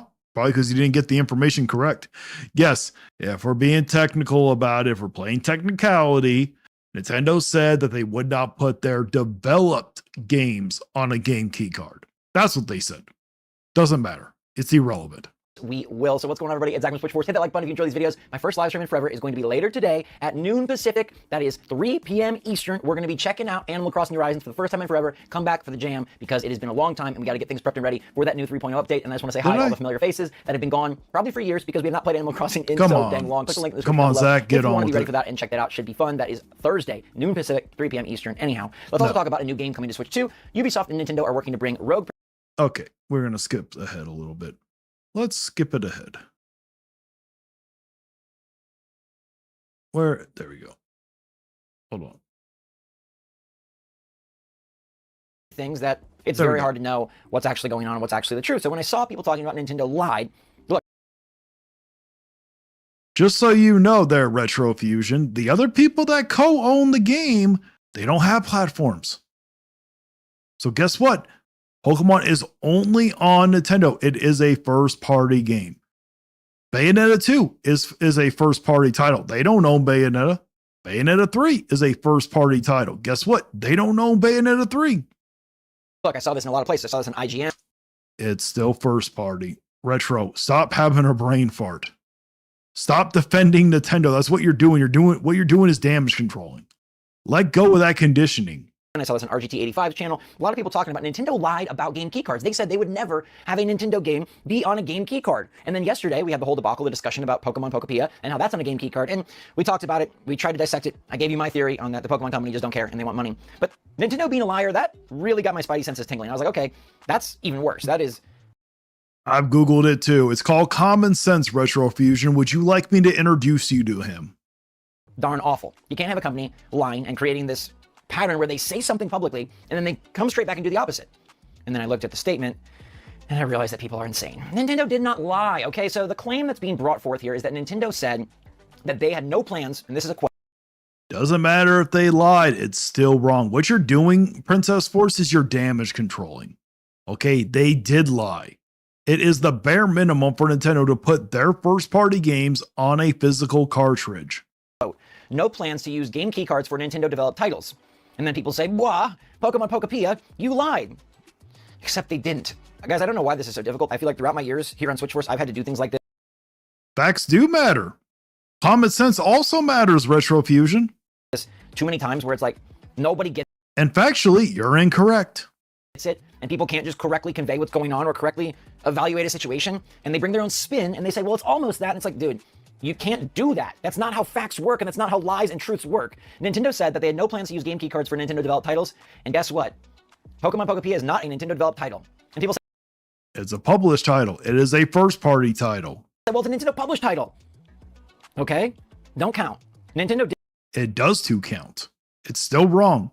You were all for it being wrong like the day before you did this video. Now, all of a sudden, when you realize you messed up, they're like, oh, I get the damage control for Nintendo. Did not say no plans to use game key cards for Nintendo published titles. If they said that, then we'd have a different conversation. And while I don't like the game key card as much as You wouldn't care. You already said before it sucks. You were sitting there saying, what are you doing? But I'm still going to buy it.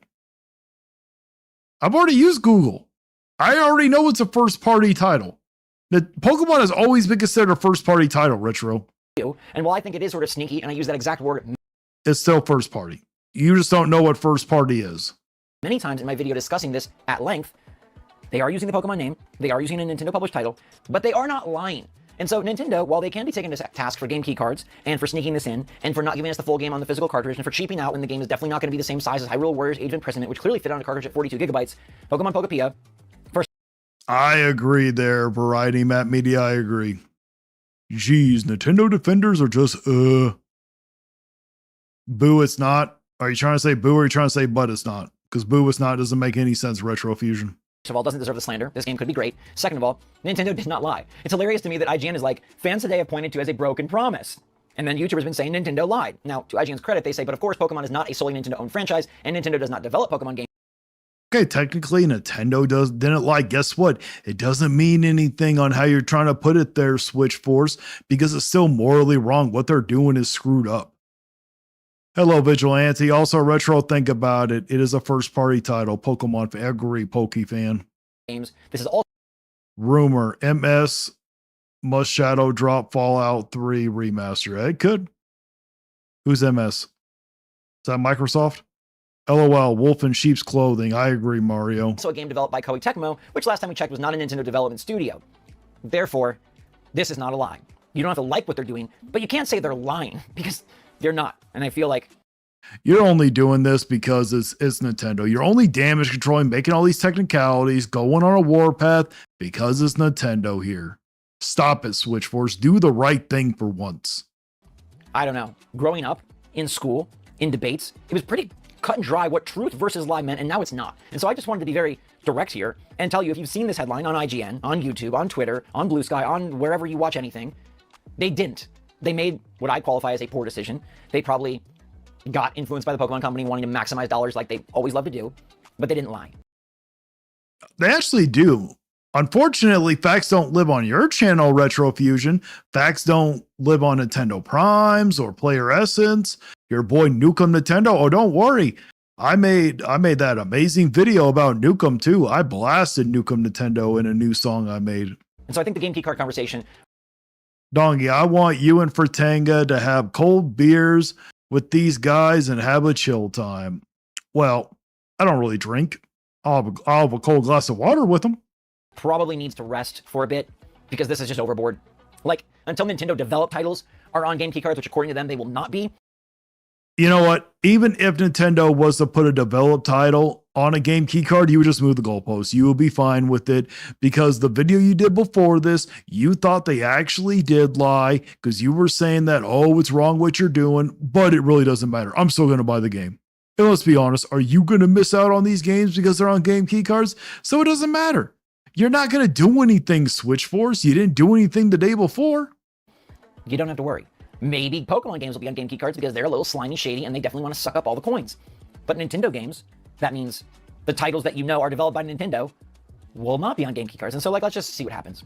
Got only a couple more releases this year. We'll go into 2026 with fresh eyes, and we'll see how Nintendo handles this. Like I said, still don't like Pokemon Pokepia on a game key card. Still understand the difference between truth and a lie. Anyhow, see y'all later today on my live stream. Hope you guys are ready to enjoy that. Hope you guys enjoyed the Mario Galaxy trailer. Let me know what you think about this Nintendo truth that they told. Not an interesting headline, though, to write. Nintendo fans blame Nintendo for telling the truth. That doesn't really get you any clicks, so alas, I get it, but come on, guys.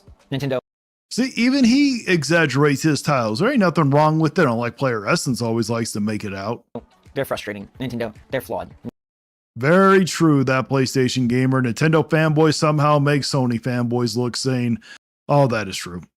But also, if we're being honest, PlayStation gamer, there ain't that many of the Sony fanboys out. They're usually hiding. Nintendos are the only ones that are out front and center. Nintendo, they didn't lie. Until next time, everybody. Thanks so much for watching. Stay safe, stay healthy, stay happy, take pause out there. Love y'all lots. Until next time, Switch Force, out. All right, guys, good. Next, we got Retrofusion's favorite boy over here, Nuki Nintendo. Oh my gosh, you know what? It used to be Harmon was my least favorite Nintendo fanboy, but Nukem is slowly going up there. Good morning, I am back again for another video. So I woke up this morning to some news and some basically reviews of Kirby Air Riders. I saw IGN give it an 8 out of 10. I saw another give it a 9 out of 10. And I believe on Metacritic right now, it is sitting at a 78 on Metacritic. Now, while that is very shitty, at the very least, that is not shitty. That is actually a good score for a mid-tier exclusive. Okay, Kirby is a mid-tier exclusive there, Nuki. And a 78, that is still well above average. You just have unrealistic expectations. is much better than what the original Kirby Air Ride game did, which was 60. So the original Kirby Air Ride game did 60 on Metacritic, and it's not because it was a bad game, it's just because these critics are stupid as fuck. They are not real gamers, they're just dumbasses, and they basically just want the same damn game over and over again. They don't like new experiences. So you're saying that they don't like new experiences? All you ever play is Nintendo games. When are you ever going to do new experiences here, Nuki? Whatsoever. And they just don't really care if the game is fun or not. They're more interested in like a pretentious cinematic experience, you know, a video game that's more like a movie. That is part of it. A story is part of it. To make a good like AAA level game, yes, you need a good story. But you can't just have a story. You also have to have combat. You have to have game mechanics. There's many other things involved. That's really what most of these critics care about. So I could care less what they say. That being said, I'm still going to call out their bullshit. And IGN giving Kirby Air Riders an 8 out of 10 is complete bullshit. Now you're going to say, well, that's still good, 8 out of 10. No, it's not good, and it's not acceptable either. It's completely... It's very acceptable. An 8 out of 10 is a very respectable score. Like I said, you just have some unrealistic expectations, Nuki. Unacceptable, and I don't tolerate it, because this game is more than a 10 out of 10. This I mean, I don't really think anybody cares what you accept, to be honest. game is better than a 10 out of 10 game, because it's fun, because of its uniqueness, its innovation and gameplay, and just all of the content that is jam-packed in this game. I mean, innovation, come on here. They literally mashed up Mario Kart and Twisted Metal. How innovation is that? This game never stops being fun. You keep playing it, and it's all the randomness, the chaos that goes down in it, you know, the satisfaction of just destroying somebody. You know, it's similar to the Super Smash Brothers game. Whenever you hit somebody, and it has that dramatic, you know, effect of it pausing for that 1 second while zooming in on the character getting destroyed. Just stuff like that. You know, it's very You know, from what I've been getting from this Kirby Air Riders game, it feels so much like Super Smash Brothers. But you need to understand, Nuki, there is a reason why Super Smash Brothers is very successful. It has an all-star cast of roster. Kirby Air Riders does not. Kirby is not that guy. Okay, Kirby is not a top tier where it's going to carry a roster like that. Just not going to happen. Very fun, satisfying to play. It has so much content jam-packed into it. And the game does a good job of teaching you how to play the game. It doesn't just, throw you in there like, all right, good luck. No, it does a really good job of, teaching you how to play this game so you can enjoy it. But does it? 8 out of 10 is very unacceptable, not just because 8 out of 10 is an amazing score. There are many games that wish they could be an 8 out of 10. Mario Kart World could wish that. Well, it probably does. It probably is more of an 8 out of 10 now I think about it, but still. Oh, look at who we got. We got Leland White. This guy can't take criticism at all and be so rude. Oh, it is very true. Trust me. I completely agree. I have witnessed it. Now, to Leland White, answer me this one. Is Pokemon a first-party title? Let's see if you can answer this one correctly. this game truly is a 10 out of 10 game. But the fact that they gave a piece of shit like Sonic Racing a better score, apparently they've given that stupid game a better score, and what the hell did that game do to even deserve? I will admit, it got a 9 out of 10, which I think was too high. That's because I'm very critical of games, especially when it comes to price points, and IGN did not include the price when it came to that game. But guess what? It is still hands down better than Mario Kart World, Nuki. A score better than an 8 out of 10. It doesn't even deserve like a freaking 6 out of 10. That's an average ass racing game. Thank you, Leland White. Thank you for sitting here saying that. Yes, Pokemon has always been. We have been arguing with someone named Retro that says, oh, it's not a first party game. Keeps on telling us that. There's 5 out of 10 at best. Right? That's a very stupid game.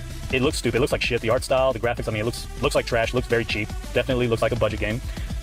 It doesn't have that much content. Nowhere near the amount of content that Kirby Air Riders has.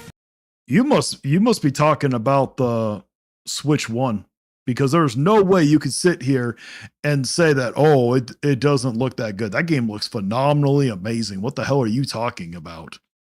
Okay, it has like just barely 23 characters to play as, unless you... Jesus Christ, it has more than 23 characters. Okay, it literally has 23, and then you unlock one, which makes it 24. Then you get free updated characters every month. Has more than 23. Do basic research, Nuki. Get the $90 deluxe version, which gives you a few more extra characters. They try to make the game look fun by... If you get the $90 deluxe edition, you get way more than a few extra. You're still going to get those updated characters. You're going to get 15 DLC characters. And I think that you get like 3 other ones. Having these, rings pop up and they're like portals. And as soon as you guys drive right through them, it's a completely different track. They do that to make the game look all fun and chaotic, but it's really not. And it's kind of stupid because it's like, what's the point in even choosing your racetrack that you want to race in if they're just going to have that happen, if they're just going to have it change like that on a whim? So the Sonic Racing game, that stupid game, the only reason these garbage-ass critics, You haven't even played it, so how do you even know if it's garbage and stupid? gave it such a good score was because the internet was backing it. The internet was basically glazing the hell out of the game. And they were only glazing it because the people who made it were talking shit about Mario Kart World, and they're like, yeah, go Sega, go Sonic, yeah, they're better than Mario, they're better than Nintendo. So, of course, they jumped on the bandwagon and were, completely just dick riding that game. And it hasn't really done shit. That game is getting curb stomped by Mario Kart World. It's going to get curb stomped again by Kirby Air Riders. But, stupid-ass YouTubers, they're just, not only are they... Well, it still got a better score than Mario Kart World. I don't see the Sonic fans throwing a fit that Mario Kart World sold more than it, but you're somehow throwing a fit when it gets a better score. Giving that game false praise or whatever. They also keep, trying to make it seem as though Mario Kart World is losing to not only them, but, Kirby Air Riders. So they're trying to act like Mario Kart World, is dead. It's the lesser of all 3 games or whatever, and somehow... It pretty much actually is. Or not Harmon. Yeah, I mean, you're kind of like Harmon. Nuki, it actually is. Mario Kart World is trash. Not very good. Sonic Racing is a better racing game. That's complete bullshit. That game supposedly only sold about 1 million copies, but hardly anybody is playing it right now. If you check Steam, it's like, every now and then they'll get like 400, maybe 600 people playing the game. So not a lot of people are playing. How many people are playing Mario Kart World? Your lobbies are the ones that are always open. That trash. No one really cares about the game. And a lot of the dumbasses that even bought it, they only did so because, they want to stick it to Nintendo, and so they just wasted their money on this garbage game that they're probably not even playing. And that's a fact.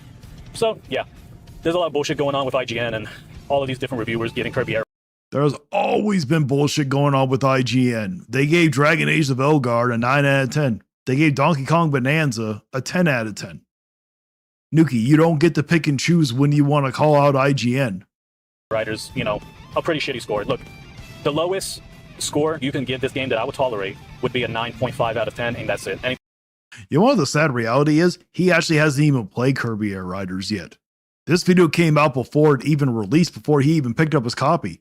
You yourself don't even know if it's a 9.5 out of 10 or a 10 out of 10. You're basing all of this on a damn demo. Anything lower than that is complete BS. This game deserves to be a 10 out of 10, but we got a bunch of dumbasses who, you know, they don't really review games based on how fun they are, based on how innovative they are, based on the amount of content that they have. They really review games based on what the internet thinks and says. It's very political and whatnot. And let's be honest, okay, you cannot spell ignorant without IGN. These assholes are giving really good games shitty scores for, you know, stupid reasons like that. And let me tell you, you know. To Pokey Fan, hey Vigilante, are you going to review Kirby Air Riders? I will, but I haven't gotten it in the mail yet. It should be here probably today or tomorrow, but I have to finish Age of Imprisonment first, and then once I review that one, then I'll go on to Kirby Air Riders. I'll probably have the review out for Kirby Air Riders this week also, because the game's not that long of a game to beat anyways. The only reason they gave that Sonic Racing a good score is just for that reason, you know, because the entire internet just started dick riding the game and acting like, you know, just going on their little crusade. My guy, you're dick riding Nintendo all the damn time. You have no room to talk Against Nintendo or whatever, but you know, that game's getting curb stomped by Mario Kart World. That's a fact. It's getting curb stomped by Mario Kart World. Mario Kart World sold more than 9 million copies, probably more than 10 million copies at this point. Congratulations. Just because something sells well, look at the Minecraft movie. Look at how much money it made at the movie theater. Still was a trash movie. And that stupid game, Sonic Racing, only did like about 1 million. Supposedly did about 1 million. Maybe it did like 1 million for just the retailers alone, but that's about it. Probably far less than that have actually bought the actual video game. But oh, what you're going off of is the physical. Many people would have bought it digitally. Yeah, not a lot of people are playing it. Not a lot of people care about it. But I want you guys to let me know what you think about the reviews and whatnot. Do you think they're getting fair reviews, or do you think it's just complete BS and that the people reviewing the game, they're simply just giving it a shitty score or a decent score just because, you know, this is not a big name game. You can argue that it's a niche game or whatever. It is a niche. It is a very niche game. And because the previous game didn't do that well. So it seems like, you know, it really seems like the people reviewing the game, they're refusing to give it that perfect 10 out of 10 just because it's not that well known of a video game, not that well known of a franchise. No, my guess is they're not giving it a perfect 10 out of 10 because it probably doesn't deserve a perfect 10 out of 10. Franchise, and so they're just taking advantage of that fact, and they're just like, yeah, we don't have to really give it a 10 out of 10 because nobody really knows about this game. Let me tell you guys something. Right now, this game is the best-selling game on the Nintendo eShop, but furthermore, apparently it's been getting sold out in certain retailers, okay? Von Fry from Legendary Badass said that he was trying to order the game or pre-order the game on Target, but it was... Oh, I don't think he could Chaos Raziel. He couldn't. I doubt he could play a Souls game. Completely sold out. So that's a pretty big deal right there. The game already sold out at Target, and he couldn't even get a pre-order for it. I guess I'll have to try to check, you know, GameStop, but... I disagree. Blur was here. There is 10 out of 10, but it's very hard to get a 10 out of 10. The game has to be nearly perfect. I mean, that's pretty wild when you think about it. Not only is it, you know, the best-selling game on the eShop, which means a lot of people are buying it digitally. They're pre-ordering the game digitally. It's the best-selling game at the moment because it just released. Are you really this dumb? For the Switch 2, but it's also being sold out physically at retailers. So I think this game is going to do very great. I think Nintendo is marketing the shit out of this game. Oh, I understand, Mario 1, 2, 3. Keep in mind, Angry Vigilante, you will need to play thoroughly through all 4 modes to unlock the rest of the characters and racers. Want to take too terribly long, but something to keep in mind. I will. Game, guys. I keep seeing so many of their Kirby ads. Even the Nintendo of UK YouTube. Oh, we got Blast. How's it going, Blast? You missed out on earlier, man. I was playing the song that I wrote about Horror and Hellfire. You missed the song, man. Kirby Air Riders is a 10 out of 10. Well, Retro Fusion, you say that Pokepia looks good, so your opinion does not really count. YouTube channel. Man, they have a shit ton of Kirby ads, or videos about this video game. Like, if you go on the Nintendo of UK channel, they've been uploading so many different, you know, trailers for this game, so many overviews and everything like that. So they're really pushing hard for this game, even in the UK of all places. Nintendo of Japan, same thing, and a little bit here in the US. So I'm predicting this game is going to have a really big launch, and especially in Japan, where it's the most popular so far. And I could see it doing like I could literally see it doing 2 million in its launch week. I doubt it's going to sell 2 million in its launch week. That is some hopium, right? If I've ever seen any hopium, that's hopium right there. If you actually think that a niche game of a mid-tier exclusive is going to sell that many in 1 week, come on. You Retro Fusion, you said you were willing to pay $70, okay? If you're willing to pay $70 for a game, that means obviously you think it looks good. Probably more than that in just Japan alone. In just Japan alone, guys. I really hope it ends up selling like freaking 7 million in a week or so. This game really deserves it. It deserves to be the best-selling Kirby game ever, and it definitely deserves to be one of the best-selling games on a Switch 2, if not the Well, it's a good thing you don't get paid to think, Nuki. best-selling game. I hope it does pass Mario Kart World, because it definitely does deserve it. And it's way more fun. It's a way more The likelihood that most games are going to surpass Mario Kart World is very unlikely. fun game than Mario Kart World. Mario Kart World is still a great game, so it's saying a lot. That's But a lot. Kirby It's Air not a Riders great is game. definitely that game. It is the must-have game on your Nintendo Switch 2 right now. Besides Donkey Kong Bonanza. Donkey Kong Bonanza is definitely a game people need to buy and purchase. People need to play that game. And best single-player game right there. And if you want the best multiplayer game, Kirby Air Riders is where it's at. So yeah, guys, can't wait for this game coming out tomorrow. I'm not doing the whole staying up See, exactly. He even says, I can't wait for the game to come out. He hasn't even played the game yet. at midnight to get it or whatever. I never really do that. I try to live a disciplined lifestyle of going to bed early so I could get up very early. And it's kind of pointless to get a game that late, in my opinion, especially when I don't stay up that late. So what am I gonna do? Get it? I'm not gonna get it at 12, in the morning, just so I can go to bed right away. That doesn't make any sense. That's pointless. Might as well just get it the next day when GameStop opens again. So that's pretty much what I'm gonna do. And I really cannot wait to just get my hands on this video game and start playing it. I'm gonna be playing the shit out of this game. It's gonna be the game that I'll be Awesome. Maybe you should spend more time actually playing the game instead of ranting and raving and complaining about what other people think. playing for the next couple weeks or so. Right now I'm playing Hyrule Warriors Age of Imprisonment, and that's actually a pretty good game too. That's a really fun game. I highly recommend to Oh, I agree. Mario 1, 2, 3. I tell you one thing, Astrobot, I picked it up on Black Friday last Friday. I think you're talking about last Black Friday. I can safely say that the platformer is even better than DK Bonanza. Oh, it is. Okay. Astrobot is the greatest 3D platformer of all time. anybody out there. Very fun, way better than the last Hyrule Warrior game. It doesn't have that, really bad dip in quality. The other Hyrule Warriors game, that resolution got really bad at times. Looked very murky. I think the frame rate would dip at times as well. So yeah, that was pretty disappointing. It was still somewhat enjoyable, but yeah, it didn't look that good. The quality of this new Hyrule Warriors game looks great. It looks really good, and it's fun. It's a lot. Age of Imprisonment is fun, but I'm not going to say that it's high quality. The visuals do not look that good. A lot of fun. I love it. I love the story so far. I'm really enjoying that game. Story's good. But once Kirby Air Riders comes out, that is going to be my go-to game. That's going to be the game I'm playing a lot of. I'm going to be playing the story mode, the road trip, top ride mode. I'm going to be I mean, it ain't going to take you long to beat the game. From what I hear, it's very quick. indulging in that game as much as possible. And I think it's going to do some serious numbers. And I would be shocked if this game doesn't sell more than like 10 million. I'd be shocked if it doesn't do 20 million within a year. Within a year. 20 million within a year. Nuki, it is very rare for a game to even hit 10 million. Okay? You think that this game, a niche game of a spin-off, you are just as bad as Harmon Smith is. At least Harmon Smith said a game like DK Bonanza was going to hit 20 million. I mean, at least with Harmon Smith, he picked a game that was actually a very beloved game that's not a mid-tier or a niche game of a mid-tier exclusive. Well, I think Donkey Kong technically is a mid-tier exclusive. No, one of the games did hit 10 million. So no, Donkey Kong isn't even a mid-tier exclusive. It is an A-list exclusive. Kirby is not an A-list exclusive. Year or its lifetime. So anyways, guys, we're Oh, exactly. Blur was there 20 million within a year. That ain't going to happen. Oh yeah, Leland White. It's not going to even hit 10 million in a year. Are you kidding me? almost there. One more day. Let me know if you're picking it up and you're playing it as well. How excited are you for this game? What do you think about the bullshit review scores that it's getting so far?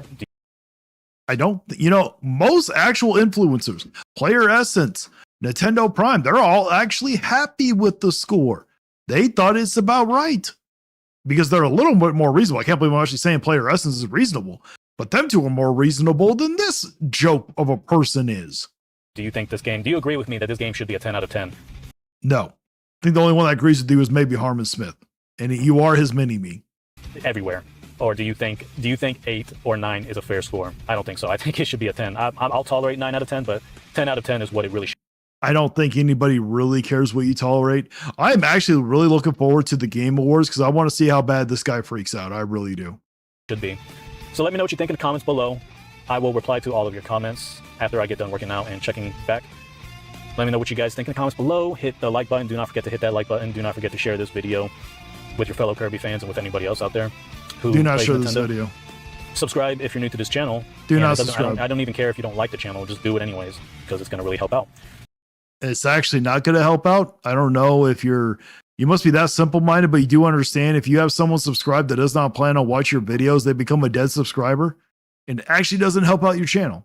Don't know if you knew that one. So with that being said, all of you guys, take care. Retro Fusion, he is an influencer. Player Essence is an influencer. He influences people. Finally, I'm done with Nukem Nintendo.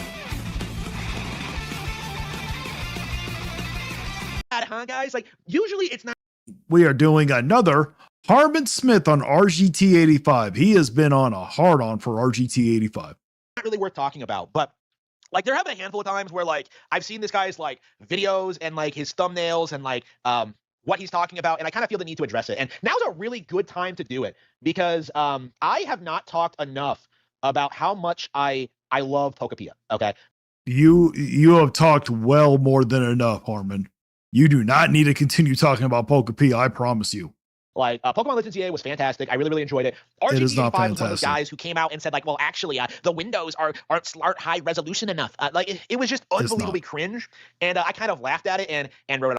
Your massive forehead is cringe, Harmon. You have no idea what you're talking about. Blast! Returning viewers are what matters. Exactly, Blast, exactly. Off. And now he's trying to do the same thing with Pokepia. And I haven't talked about this a lot on the channel, but like Pokepia is actually at this moment like one of my most anticipated Switch 2 games, because like I love Pokemon, I love Dragon Quest Builders. The game looks great, and yet this dipshit is coming out like trying to like say that it doesn't look impressive and that he doesn't want to buy it. And it's doesn't. just like, yeah, you don't know anything about this game, this developer. Like I would not be surprised if this doesn't turn out to be like the best game on the console, honestly. Like if you haven't played Dragon Quest Builders, definitely do it. It's Kino. But again, this is just Do not. this is just disgusting behavior from the YouTube community, because like RGT85 isn't the only person I've seen say this, but It looks like trash, Harmon. Go for it. I don't care if you react to me. Just give me more content to blast you, because it's always fun to do. it definitely needs to be said more that the Pokepia hate is just embarrassing. Legends EA wasn't what anybody was expecting, man. That game was just a piece of slop trash. That game was nothing more than an acid flip trash game. That's all it was. And it's going to fall apart over time. So No, maybe it was just foolish on my part. Oh, it Maybe was. it was silly for me to feel this way, but I honestly felt like progress was being made. Well, that's what you get for thinking there. Okay, RGT, come on. This is Nintendo after all. You know, a line was finally being drawn in the sand. People Do you remember all those trash Pokemon games they made on the N64? Do you remember that Pikachu Cafe? Do you remember that one with the Pikachu camera? Not Pokemon Snap, the other Pikachu camera one. RG85, come on. You can't sit here and say that this is a surprisement that they made a trash game. Come on. said, you know what? Enough is enough. I kind of was hoping for this with Pokemon Legends ZA, but you know what? I understand it.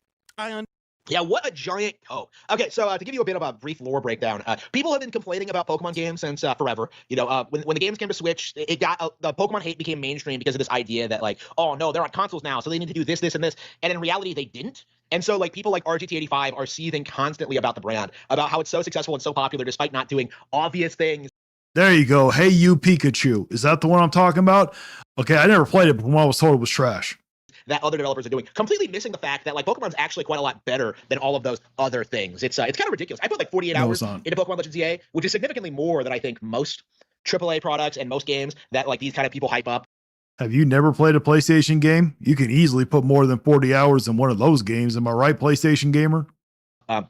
It is shocking how good Pokemon actually is and how these people still like freak out about it. Like, well, the visual quality isn't like it looks better than your favorite game, but like the Look at the ghost. RGT85 is a trash shell. I actually agree he is a shell, but I don't think he's as bad as the other ones like Harmon Smith, Nukem Nintendo, Player Essence, Nintendo Prime, Switch Force. They're way worse. graphics, like nobody cares. But the not having voice acting, nobody cares. Like we have seen the same people complaining about the voice acting in Metroid Prime 4 turn around and complain about Pokemon not having voice acting. You know, it's just like, it's just such a hilarious.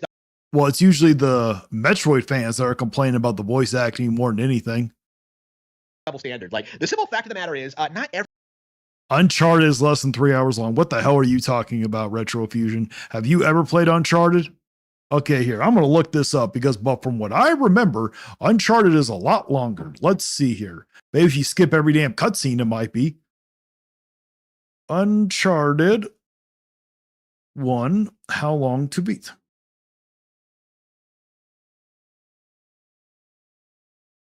Okay, the first game is 8 hours, so that's incorrect. Uncharted 2 is 10 hours, so that's incorrect. Uncharted 3, 9 hours, so that's incorrect also. How about Uncharted 4? Uncharted 4 was 15 hours, so that's incorrect there also, Retrofusion. Okay, let's check out Golden Abyss. The one for the Vita. That was 12 hours, so that was incorrect. Let's check out Lost Legacy, the most recent one. Lost Legacy. That is 7 to 8 hours. So, yeah, Retrofusion, you're full of it. There's no way that you beat that game in 3 hours unless you skipped every single cutscene or that you played it before. There's no way.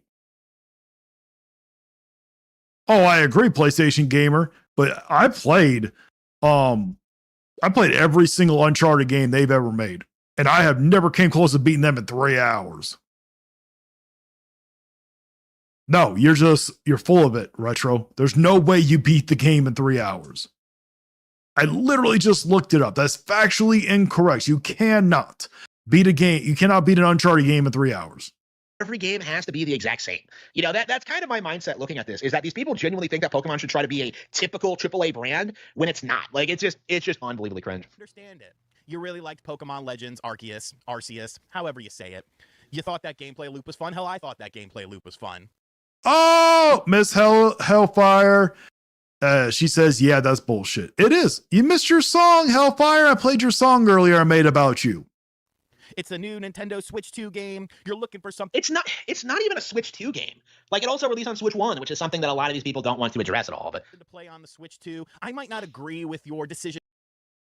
Yeah, my guess is, Retro, if there is a trophy that's under 3 hours, if you skip every single cutscene and you already know all the puzzles, sure. Okay, but I guarantee you were looking up a guide, you were skipping the cutscenes. Oh, thank you, Hellfire. She just said, I just listened to it, fucking fire. Oh, yeah. I'm going to release it on my channel if you're okay with that. Making, but I understand your decision making. I understand why you were wanting to purchase this game, but I honestly felt like the line was finally being drawn in the sand, and people said, hey, you know what? Enough is enough. Enough is enough. But all it took was... Oh, yeah. Not Palpatine 66. I remember when Nintendo had a seal of quality. Now the Nintendo logo means slop. That seal of equality left back on the N64. Absolutely. I'm yoinking it for the salt stream. There you go. Go right ahead. I'm going to take your picture of you and Harmon, okay? I'm going to slap that on as a thumbnail. Was one thing, one image to Is that okay, Hellfire? Can I use that picture of you and Harmon together? completely transform the conversation. And now, once again, they're going to get away with it. Nintendo and the Pokemon Company are going to get away with yet another robbery. What was that? a robbery? Like, what? Okay, I actually wouldn't really call it a robbery, because if you willingly know that that game is trash and you pay for it, you pay $70 for it, I'm not going to feel bad for you. Are any of you guys going to feel bad for someone that's dumb enough to pay $70? Okay, let me rephrase this.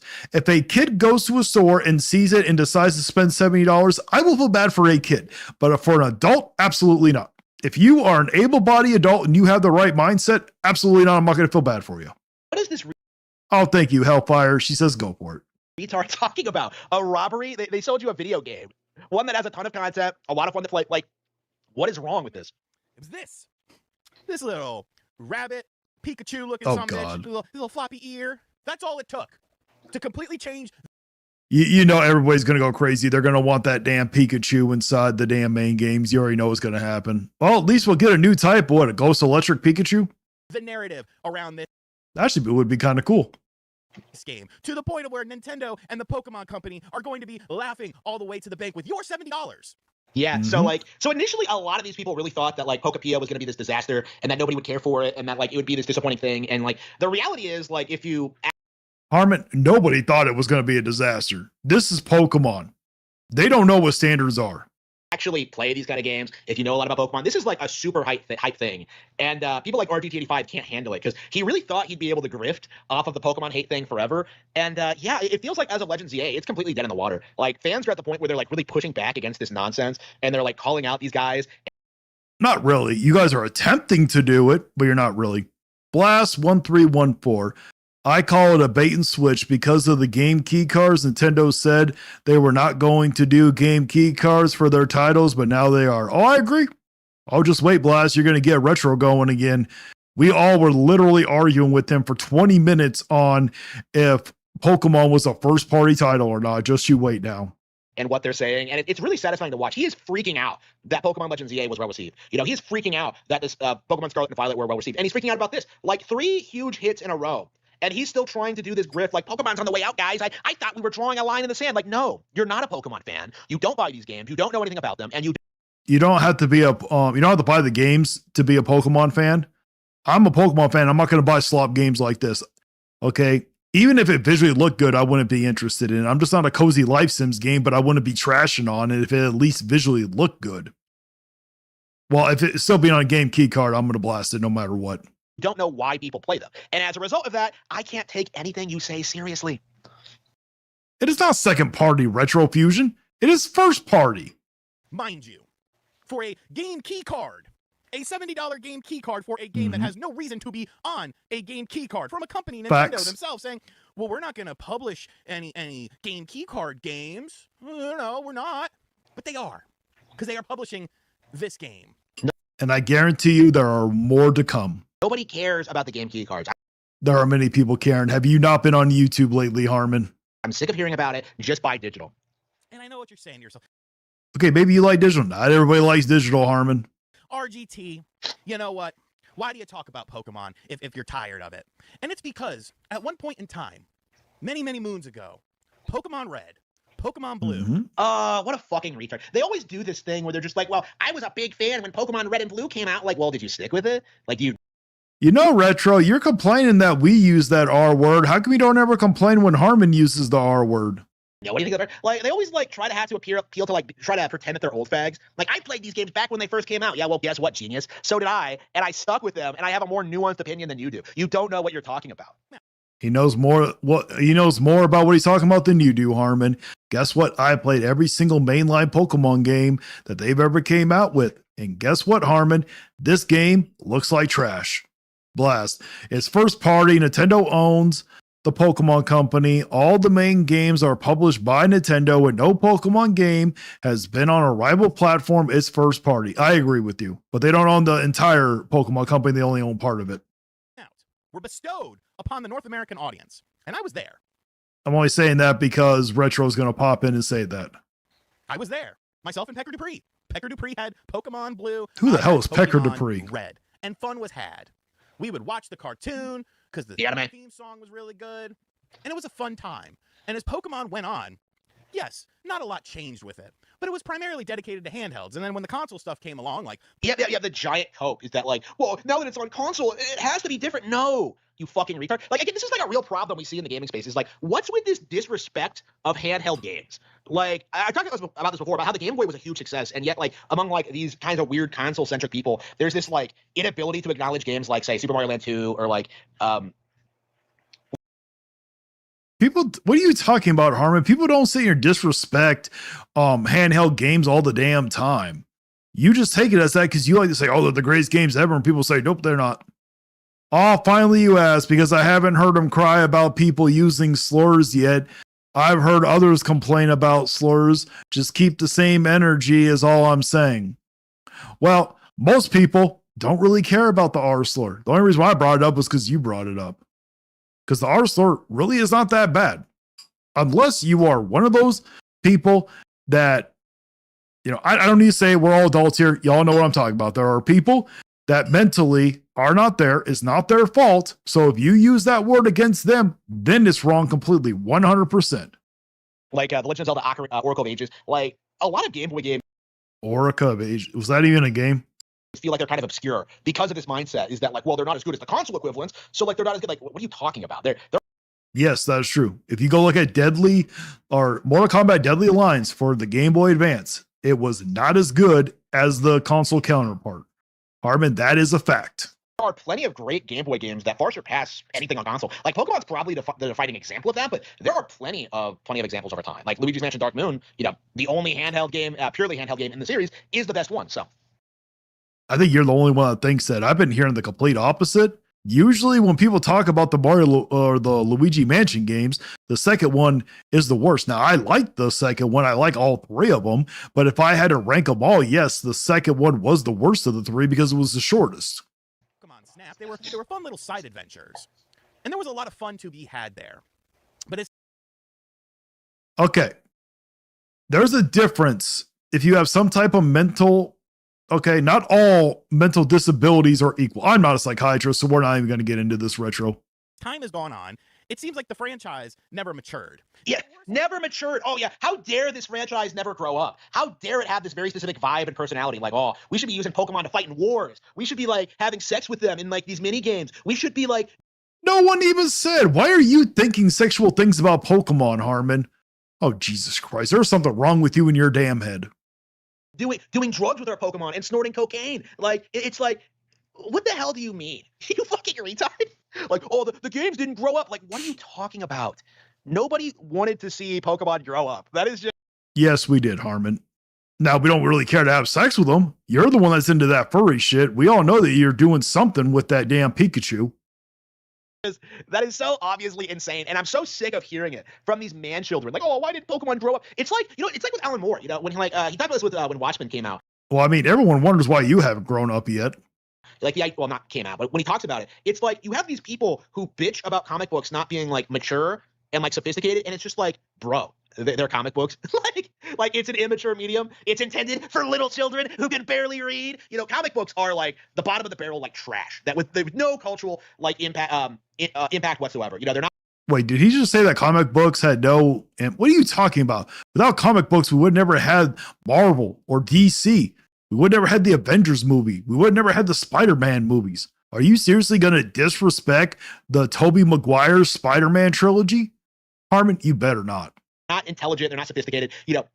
Trying to like change comic books to be something they're not is just embarrassing. It's not going to work. It's not going to make the product better. It's not going to make more people like take it seriously. Like, just do something else is kind of my mindset. And like when you see people do the same thing for Pokemon, you just kind of laugh at it. Like, you just can't take it seriously. Like, it's like, do you really want realistic cockfights in a mature, gritty setting? Like, come on. Well, we would like mature fights. Maybe we don't think of mature as sexual like you do, but we would like some more mature things, yes. But no, we don't want sexual, Harmon. That's what you want. We've heard the rumors and the speculations about your books. Very excellent entries for handhelds. But once Pokemon was moving to consoles, people got it in their mind that, all right, now we're going to finally see the evolution of this franchise. We're going to see what Game Freak can really do, and the Pokemon Company and Nintendo all in conjunction with this franchise and what they could do to push the limits of what our imagination. Exactly, Blast. Spider-Man is the most popular superhero. Now, I don't think he's the greatest superhero of all time. When it comes to Marvel, I'm more of a fan of Venom and Deadpool. Those two are way more of my favorites. And with DC, I'm a Batman guy. Could be. And Nintendo's been in the HD era since, what, 2012 with the Wii U? And we're nearing 14 years later. And Game Freak still has not figured out how to make a game look like a somewhat modern game when it comes to Pokemon. They actually look better than I think a lot of modern games. Like, people. That is a straight lie, Harmon. How can you look at Pokepia and say, oh, it looks better than most? Harmon, there's something seriously wrong in that head. Unless you're talking about modern games on the mobile thing, maybe. people just don't understand that there's more to a visual design than simply having high-end graphics. Like it has an aesthetic, it has a vibe, it has a personality. Pokemon Legends EA looks better than I think any AAA game from PlayStation, Xbox, or PC. Like just because it does such a great job selling you on the world and characters. Okay. All right, guys. That's going to be everything. Harmon is driving me to want to have a drink, and I got to get to bed because I got a busy work tonight. But I want to thank you guys all so much for showing up. And I'm going to end you with, since I played the Hellfire song, I am going to end you guys with the one about player essence. So I hope you guys enjoy it.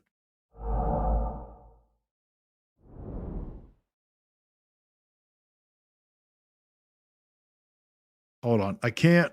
Where is it? Hold on. Where is it? Where did they go?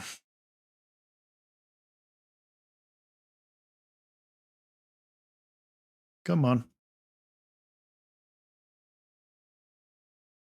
Sorry, I got to figure out which one it is. There we go.